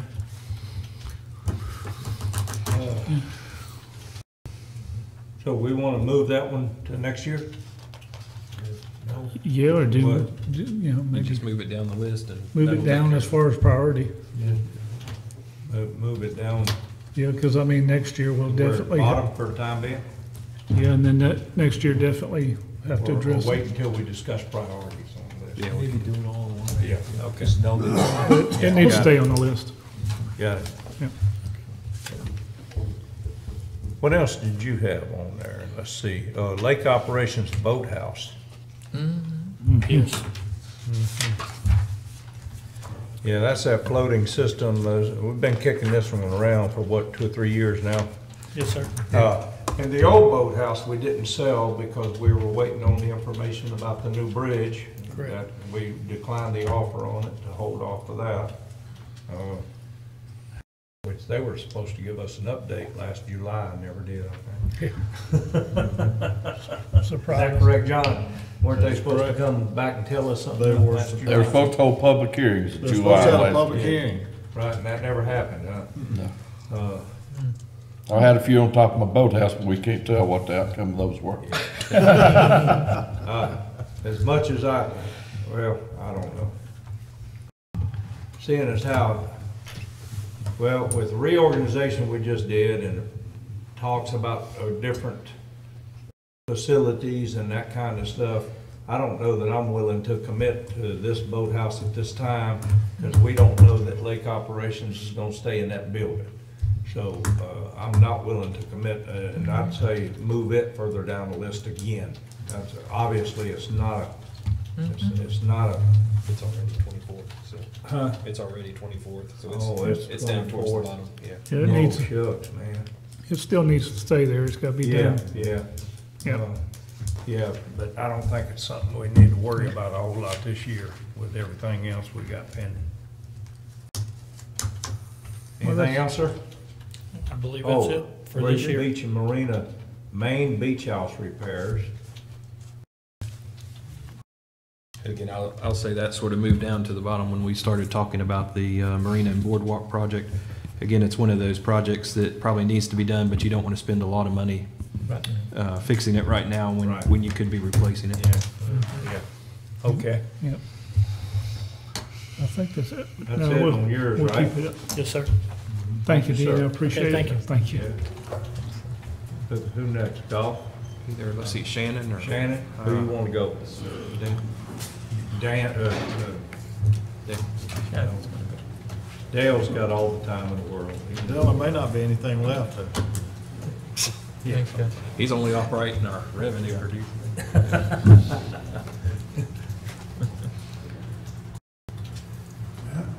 Let's see. All right. Into development. Community development, let me have it. So your first project is the connector between, He's page 73 in our book. It is. between Chimney It Rock is. Village, Town of Lake Lore, something that's been sitting out there. We tried to get a grant. That's right. We weren't successful on that attempt. That's right. We're keeping it here. It's an important project, we think. Exactly. Right? And so we won't move until we secure a grant for this project. We're going back for a grant again, Yes, we will. and we're, of course, if I recall, part of their justification for not approving last year was, had we been more shovel-ready, it would have helped. There were some other things they mentioned. Have we overcome any of those things that they mentioned as a reason they didn't approve it last year? The difficult challenge for the ARC grant is job creation. Right. And what we're up against are projects that basically they can demonstrate where jobs are going to be created if they pull the money from the ARC. It's going to be a difficult challenge for us to overcome. Directly, right? It is. As opposed to indirectly, which It is is. our premise, that if you do the trail, it creates Absolutely. development along there That's that right. then creates jobs. That's an indirect job generator, and they want That nailed to, it. they give preference to the direct jobs. Absolutely. Yep. Ours is almost like a catalyst or a sort of stimulus type project where they want projects that they know that if they give this money, it's going to direct result in job creation. Right. And we have a tough time making that case. We actually spent the money to have Clemson come in and do an economic study. We hired Equinox to do the plan, and that was part of the package that we presented. I think we buttoned that up as best as you possibly could button it up, given that what we're applying for is somewhat soft. Right. And we still didn't make it through. So it's going to be a big challenge for us to overcome. I think this project is also one of two projects in the IRPO TAC and TCC prioritization program for DOT funding, It is. but It's down the list to you. it'd be not a high probability of success over there. And the biggest problem we have on that side, those funds through DOT, is that they basically say, after all the right-of-way has been secured, then we're ready to get serious about planning. Well, we've done the planning, we've done the design, but the piece that we lack is the right-of-way acquisition. We felt like we couldn't make a case to private property owners that this is going to be good for them unless we had a plan, and could not tempt them into signing an easement for us or for the village unless we could make that case. Right. And DOT says, we're not going to move you forward unless you have all the right-of-way committed. So we're kind of in a catch-22. Okay, so, but, and I realize the importance and the desire of the connector, and it's been there Yes. for years. But is $105,000 this year something we absolutely need to spend on this project?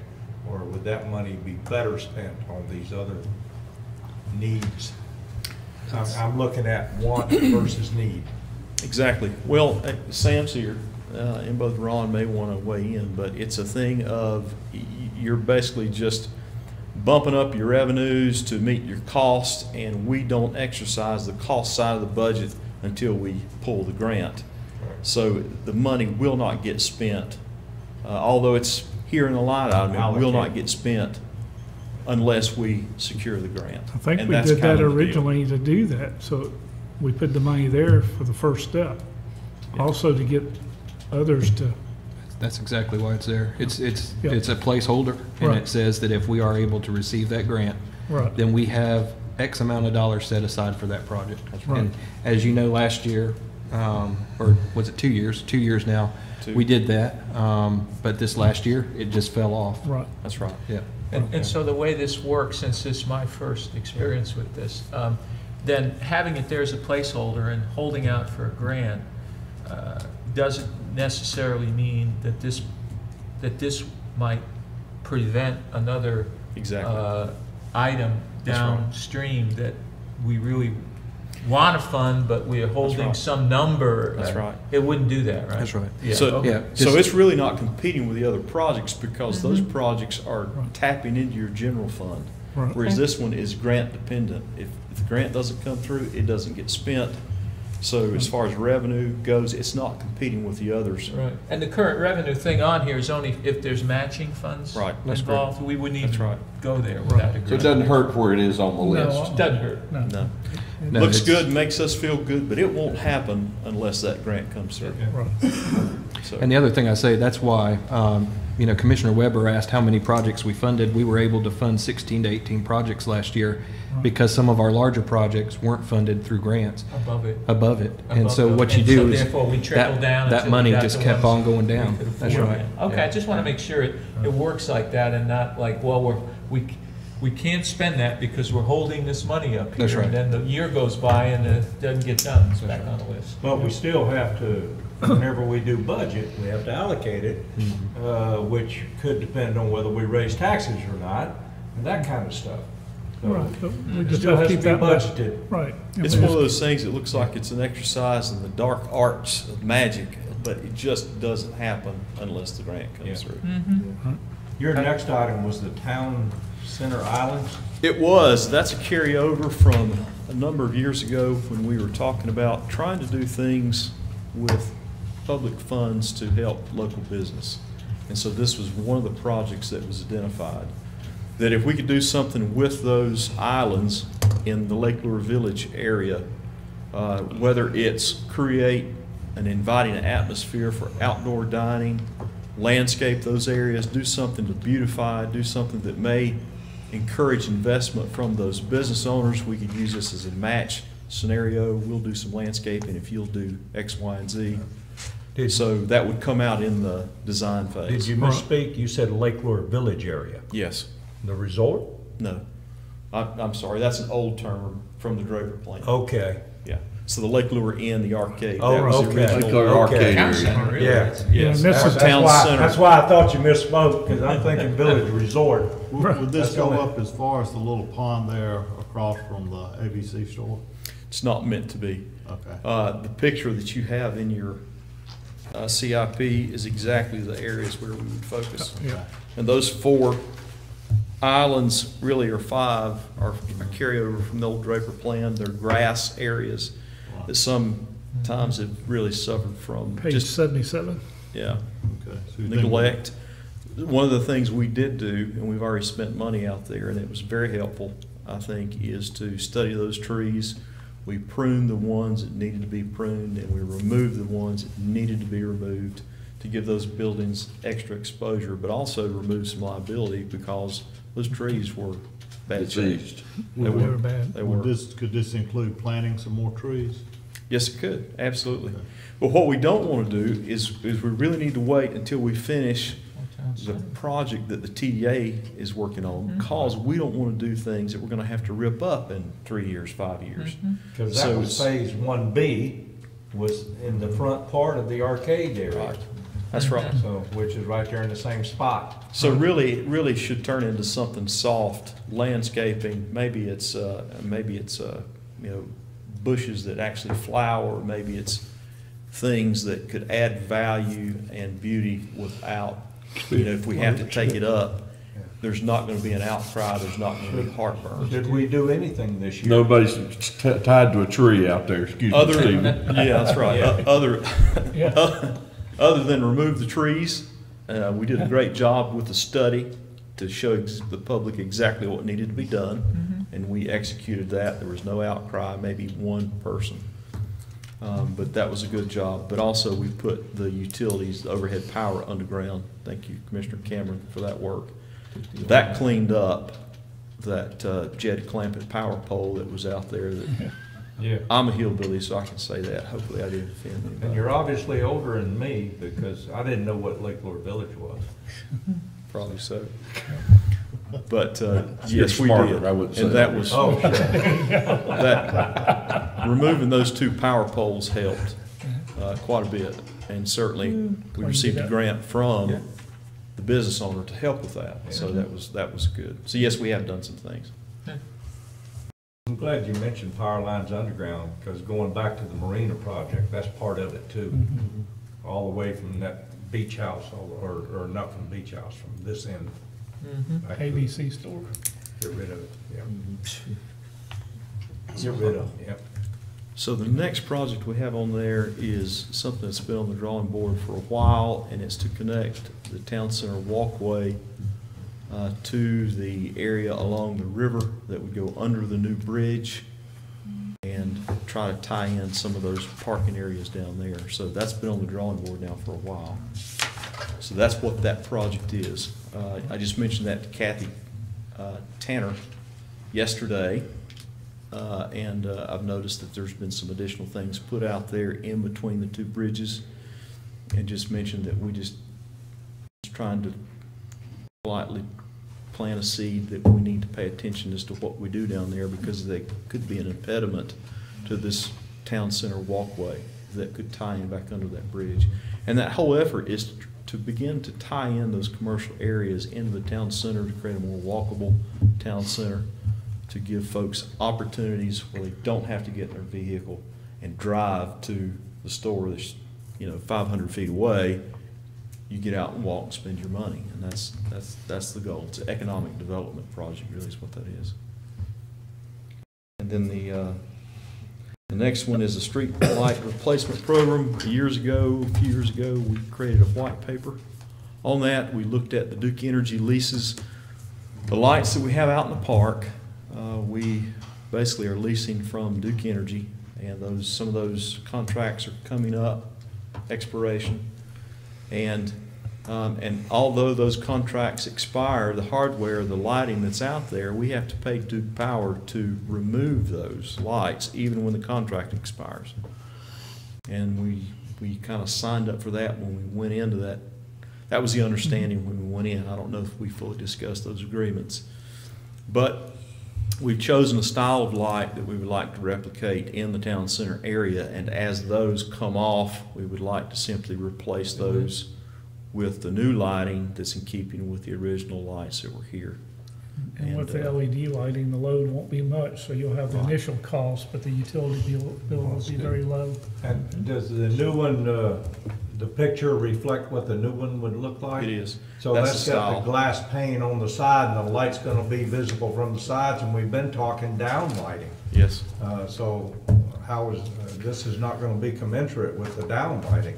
Well, in that there is a top on this light, so that you do have some down lighting, but it's not direct down lighting. And so there is a little bit of a conflict there. We may want to change the style, but this was the original style that was here years ago that we tried to go back to. Like you have at the bridge, Yeah. the bridge is there. Yeah, But you're On right. the dam. Well, that's it. Do we want something with peripheral lighting from the sides of the fixture like that, or do we want something Well- down lighting? We need to decide that. Right, and they had a group that recommended, who was it? It's made up of members from Parks and Rec, Flowering Bridge, that Wanted met. to keep the style, but we're trying to do away with light contamination, but this fixture creates light contamination. It does, yeah. Because all the new LEDs need to have shields on them, and we're working on that. Right. And it may be based on that new goal or objective that we go back and look at this style and maybe see if we can get it in a modified There's a version. new one that was put out here at the end of behind the basketball court and towards the other end of that fence area. And from the parking lot, you do not see that light at all. You don't even hardly see the pole. You see the light on the ground, But if it's really dark, you have to focus to find the fixture it's coming from. And that's essentially what we really want, is something that. No drop glass stuff. Yeah. Those flush mount. Well, if that is what the board's looking toward, then we probably ought to move towards a dark skies type policy where it's exactly that type of lighting that really stops the light from really dampening the night sky.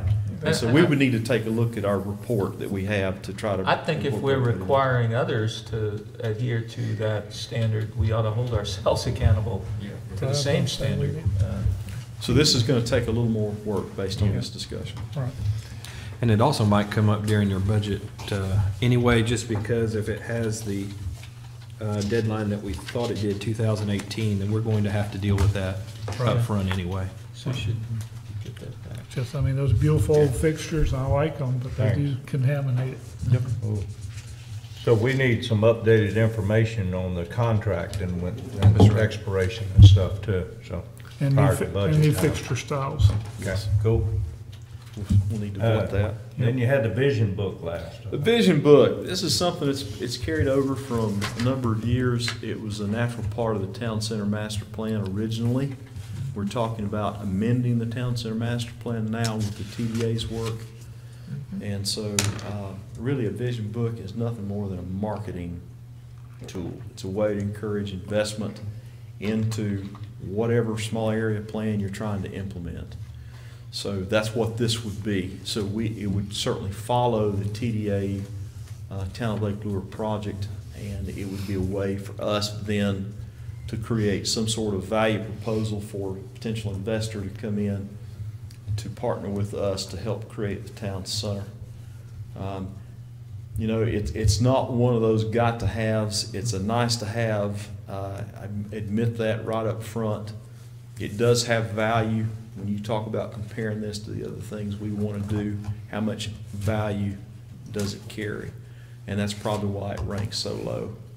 Yeah, So it's just, go ahead, Ron. I was going to say, just to add to that, the reason it did rank so low is because the TDA plan and the amendments would need to be completed first before we produce such a document. So once that's done, it'll score a lot higher. When we do something like that, Shannon, is it possible to have it in a format where it can be updated so that it, to just extend the shelf life of it? Yes, yes. It's all electronic, I guess, now, Yes, digital. when it's done, it'll be digital, and we'll make sure that when we write the RFP or the proposal, that's part of it. Mr. Kilby, we'll make sure we ask for the digital version, do it in such a way that we can update it as we need. Is there a webcam? I saw some people working on a pole over there a couple of days this week, up on one of the light poles. Is there a webcam? That's that security Or security? For PD. So those are the top 1, 2, 3, 4, 5 items that you have on your list. There's a few others in my packet if you care to discuss those. How come you asked for 5 and police only asked for 2? I asked for probably more than that. Yeah. I think we're haggling just a little bit. Now, some of these department heads come to you and say, "Oh, well, I'm an honest department head. I only ask for what I need." There you go. Where'd they go? See, they all left. Yeah. They're watching. We got these cameras. That's right. Feed is done, they're gone. Yeah. Thanks, I Shannon. depend on you guys to well vet anything I ask for. We will. That sounds good, thank you. You're welcome. Thanks, The Shannon. golf Golf course and finance guy. Sam's in no hurry. He works in this building. 4? Well, I'll be honest, I need a lot of things, He's on page but I know I won't get them. Yeah, he's on page 117 in our book. Yep. If we give him 4 no's, we're done, right? we just have. Give him 4 no's, we're done, right? Yeah. How about that? I've heard that somewhere before. I have heard that. Okay, golf cart path repair. That would be a continuation from last year. We were allocated $5,000 last year. We did some spot repairs along and used the money as best we could. We still have some left that we'll be using this spring to do some other things, so that that's what that one is. Originally, I think I proposed 25,000 over a 5-year period, 5,000 each year. Right. Okay, and your aerifier? The aerifier would replace the aerifier that we presently have, which is a 1996 version. Since then, this particular one, the Toro 648, is probably the best aerifying machine I've ever seen in my life, and I've been doing this for 35 years. You can go, we just did the greens yesterday with it, and you almost can't even tell we did anything because the disruption of the surface is so minimal. Mm-hmm. What I would do with this, presently, when we did yesterday, I contracted that. So he did the deep tine with the tractor and the large machine, which went down 6 inches. Then we did them again with the small machine, this 648 model, which goes down 4 inches. So we did a double. That was $850. If I had the machine, the 648, I would use it every 2 weeks during the summer. Because of the age of our greens and the makeup of the soil, they need to be opened up so that they can breathe. Water can percolate through, air and gases can come out. So I certainly can't afford to do $850 every 2 weeks. But that's what the use would get out of the machine because it doesn't disrupt the surface. Kind of lifespan does that machine have on our 9-hole course? You can't hardly find a used machine to purchase, and they've been out since 2004, I think, is when this model first came out. That's how good they've been for people. Right. And and then one of those is 27,000. Is that? Yes, sir. What are you going to do with the old one? Keep it as a backup? I would keep it because I could use it in certain places, or it probably has a value of maybe $1,500 if you can find someone that would want to buy it. It's worth more to you probably than trying to sell it. Yeah. Yeah. Yeah. And this is, You say you go into a heavily trafficked area before people get to the cart path. Well, you can take the $1,500 aerifier and run over it, and if you bust something on it, it's not that expensive, rather than taking a $27,000 aerifier over that to loosen that up. Mm-hmm. One of those kinds That aerifier goes down, the new one goes down how far? This 648 goes down 4 inches. And it's adjustable up and down, and also your forward speed to adjust the distance between the holes. Okay. And so this would be purchased as a lease purchase option, a lease purchase agreement? Correct, So dollar we're out- buyout. Yeah, so we'd be continuing funding at this level for I think it was 4 years. 4 years? 5 And then 5 years? 5 years and then a dollar buyout. Okay. and this all comes back to the fact when the town had all those greens redone, they were not done correctly. Yeah. Sam, a good way to go with something like this? So that is through a company, right, that you're purchasing? Yes. At least through the company? And I actually think. Or we could go out to bank. And this may, I have to check with Bill again, but I think that's actually off the state purchase contract also. I think Toro got it this year. Mm-hmm. It's probably a pretty good deal Yeah, then for. yeah, for- definitely. Yeah. Yep. Yeah, somebody else is getting the depreciation when the town doesn't need Yeah, it. it's off the state contract. Yeah. Next, We have a larger equipment lease that we proposed last year, and I just took this out of that lease to get it sooner because of the need. Okay. okay. Oh, the next one is clubhouse remodel. Now, that's been kicked around a while. And to me, it's got a little more importance and emphasis this year, especially if we're looking at moving the golf course, or moving the tennis court, pickleball court, possibly out to the golf course, and we're gonna be paying for that study. But if we're gonna keep you operating, I can see, I mean, look, you're trying to make a restroom a unisex shower and restroom, dedicated office space in a future food service area. The first year cost framing, plumbing, flooring, and electric work. How old's that facility right now? 1935. Yeah, and that's original flooring? The two restrooms were added in 2007. Right, all right. We'd be redoing the flooring in the bathrooms to match everything as it went through. Carpeting, tiling through the shower. And you're looking at an 11,500 first year? Obviously, we carpet tiles. can't do the food service until we're taken care of with the Right. sewer project, because we don't have a grease trap. That's why we can't serve food, make food. So you gotta spend more money, spend money to make money, and your next project is a septic, which is putting in a grease trap. So they come hand in hand. And in order to do the grease trap, they want us to replace Yeah. the septic system. I don't know if it, that low on the list, I don't know if it'd even get funded this year anyway, but, certainly worth leaving on the list. If we do the new, or when we do the new sewer, we'll need to Just need the get grease in the trap. sewer, Grease yeah. trap, yeah. Right. Yeah, that's what I was getting ready to say. And then also with the new plan of possibly relocating the facilities there, this will fall in next year whenever the plan gets done. Do we not have sewer lines along that road already? No. No. No, but it's planned for that area. We're not far from the plant, but we're far enough away. It'd I be think great it if we was could just. 3 or 4 years ago, you redid the system at the firehouse. It'd be great if We do share a well, but we don't share a septic. Future plant might be closer, Yeah, just saying. yeah. I don't know. Could be. We'll keep it Well, on. either we'll way, keep I it on don't there. think they're gonna get funded this year, because it's so low I on the just keep- list, but. yeah, keep but it on there. Still, I think leave them on the list. Oh, yeah, Yeah. because I think he'll fall right in with this other plan.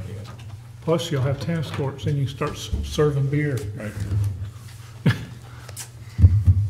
Okay, any other questions? Did you get the answer from the ABC board? Not yet. It's only been a It's year, it's a Dale. cold afternoon. Been waiting on that answer for a year. It's a cold afternoon and it's Thursday, so they're probably still working. I can call them today. What this applies to is he had looked at trying to sell alcohol out there. The state ABC apparently, in order for him to sell alcohol, there had to be an 18-hole course or a 9-hole and 2 tennis courts. two tennis courts. Yeah. Either or.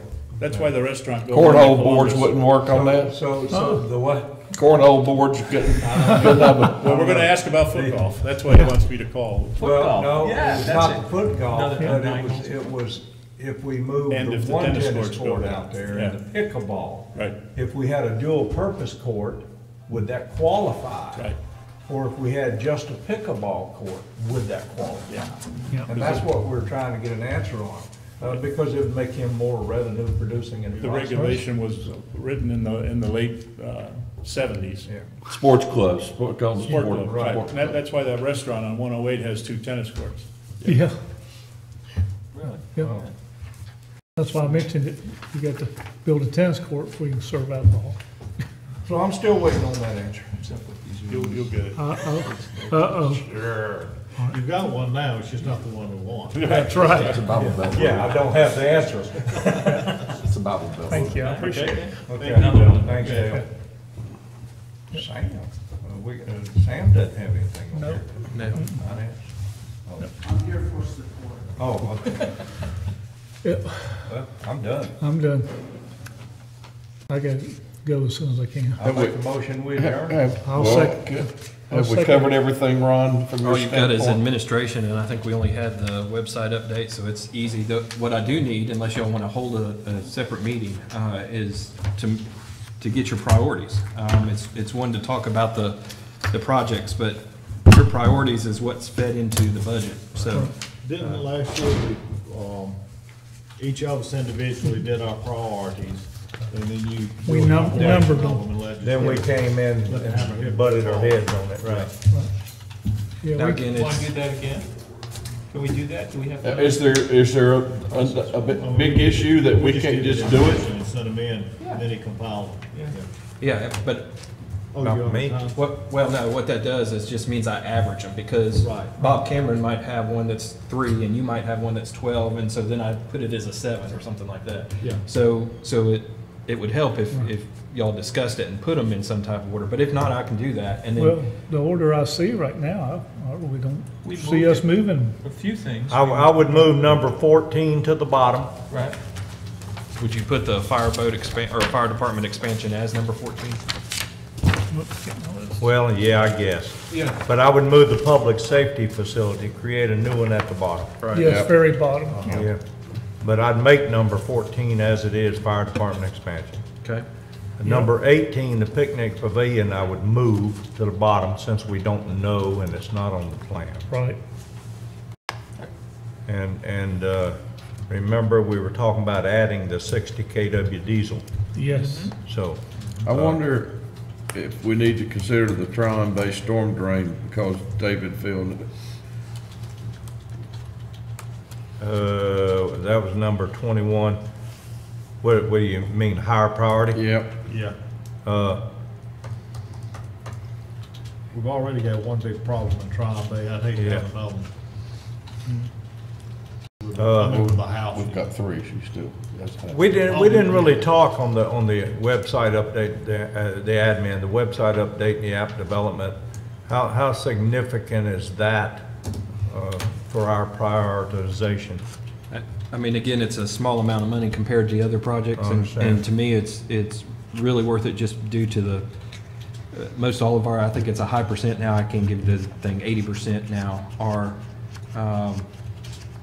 mobile device visits to our website, and because our website is not compatible. Doesn't have an app. Yeah, it doesn't have an app, it doesn't have the, when you scroll on it, you have to scroll screen wider, you can't get it all on one screen. I got you. Yeah, so for me, it's important from a, you know, folks looking to do business, visit, live in our community, it's important for that. So it makes it mobile friendly. Mobile friendly. Does it make it an actual app that you get, or? There's two things, and the second part of the request, which would be next year, would be to develop the app after we redid our website. So we could look at that next year? You could look at that next year, We could do but the first one would be to update your website. And that is? $10,000 roughly. We think we can do it cheaper. I'm okay at leaving that because I understand. I mean, I try to access the web page on my phone and it's difficult. But I would take the storm drain and move it. I'd make it number 4 and move everything else down accordingly. I would make number 21 number 4 and move everything else down accordingly. Okay. Go that high with it? What about the generator? Is that in here? Yeah, but it's at the bottom on the generator. Well, he's gonna have to give us a sheet on that, and we need to. And remember, the purpose of a CIP, you usually do not have projects come in on your first year request. It will probably likely go next year. Right, it would be under water and sewer anyway. That's right, water and sewer. Right. So that'd move that storm drain up there, which will most likely get funded this year. And I would suggest maybe moving it after, though, your Boyd Camp Road property. Right. That sort of seems to be your mark there. With what about the bucket truck from a safety standpoint? That to me is a high deal, but Could we farm that out? We got, so many tree guys around with, like when we do the Christmas decorations, get somebody to come in and, that would take care of that part. It wouldn't take care of the part. yeah, it's just, I mean, we just need to leave it on there for them. They use it for, I mean, it would be used, once a week probably, or possibly more. And it's just something you really need that's important. I mean, they get their tree branch breaks. You don't want to wait 2 days for a contractor to show up, and these contractors are all buried right now. I can't count the number of times that, boys camp coming down the kudzu vine, drop off and hang in the road, and the highest they can get is the back of a pickup truck. Right. Because, which the next day it's down further. Is it something important enough to move up? Yeah. Do we need to get it? I think so. I think it needs to be up in the top 10. Okay, so I don't have a problem with that.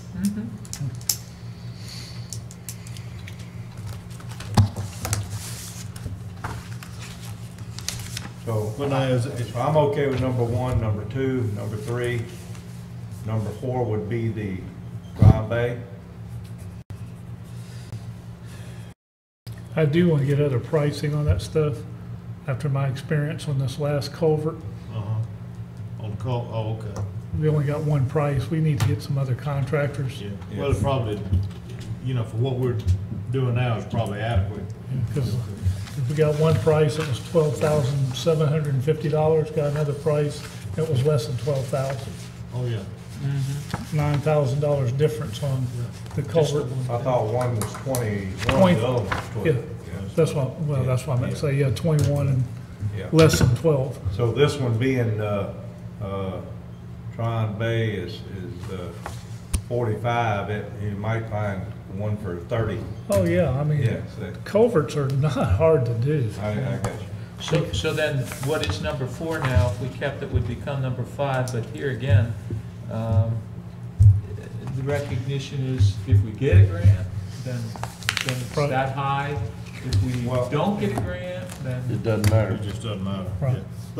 Though, the ones that require grant or contingent on grant to do anything. That's correct, it's Yeah. a budgeted number, but later in the year, when you know you're not gonna get it, you've got that money still in the bank, yeah. Right.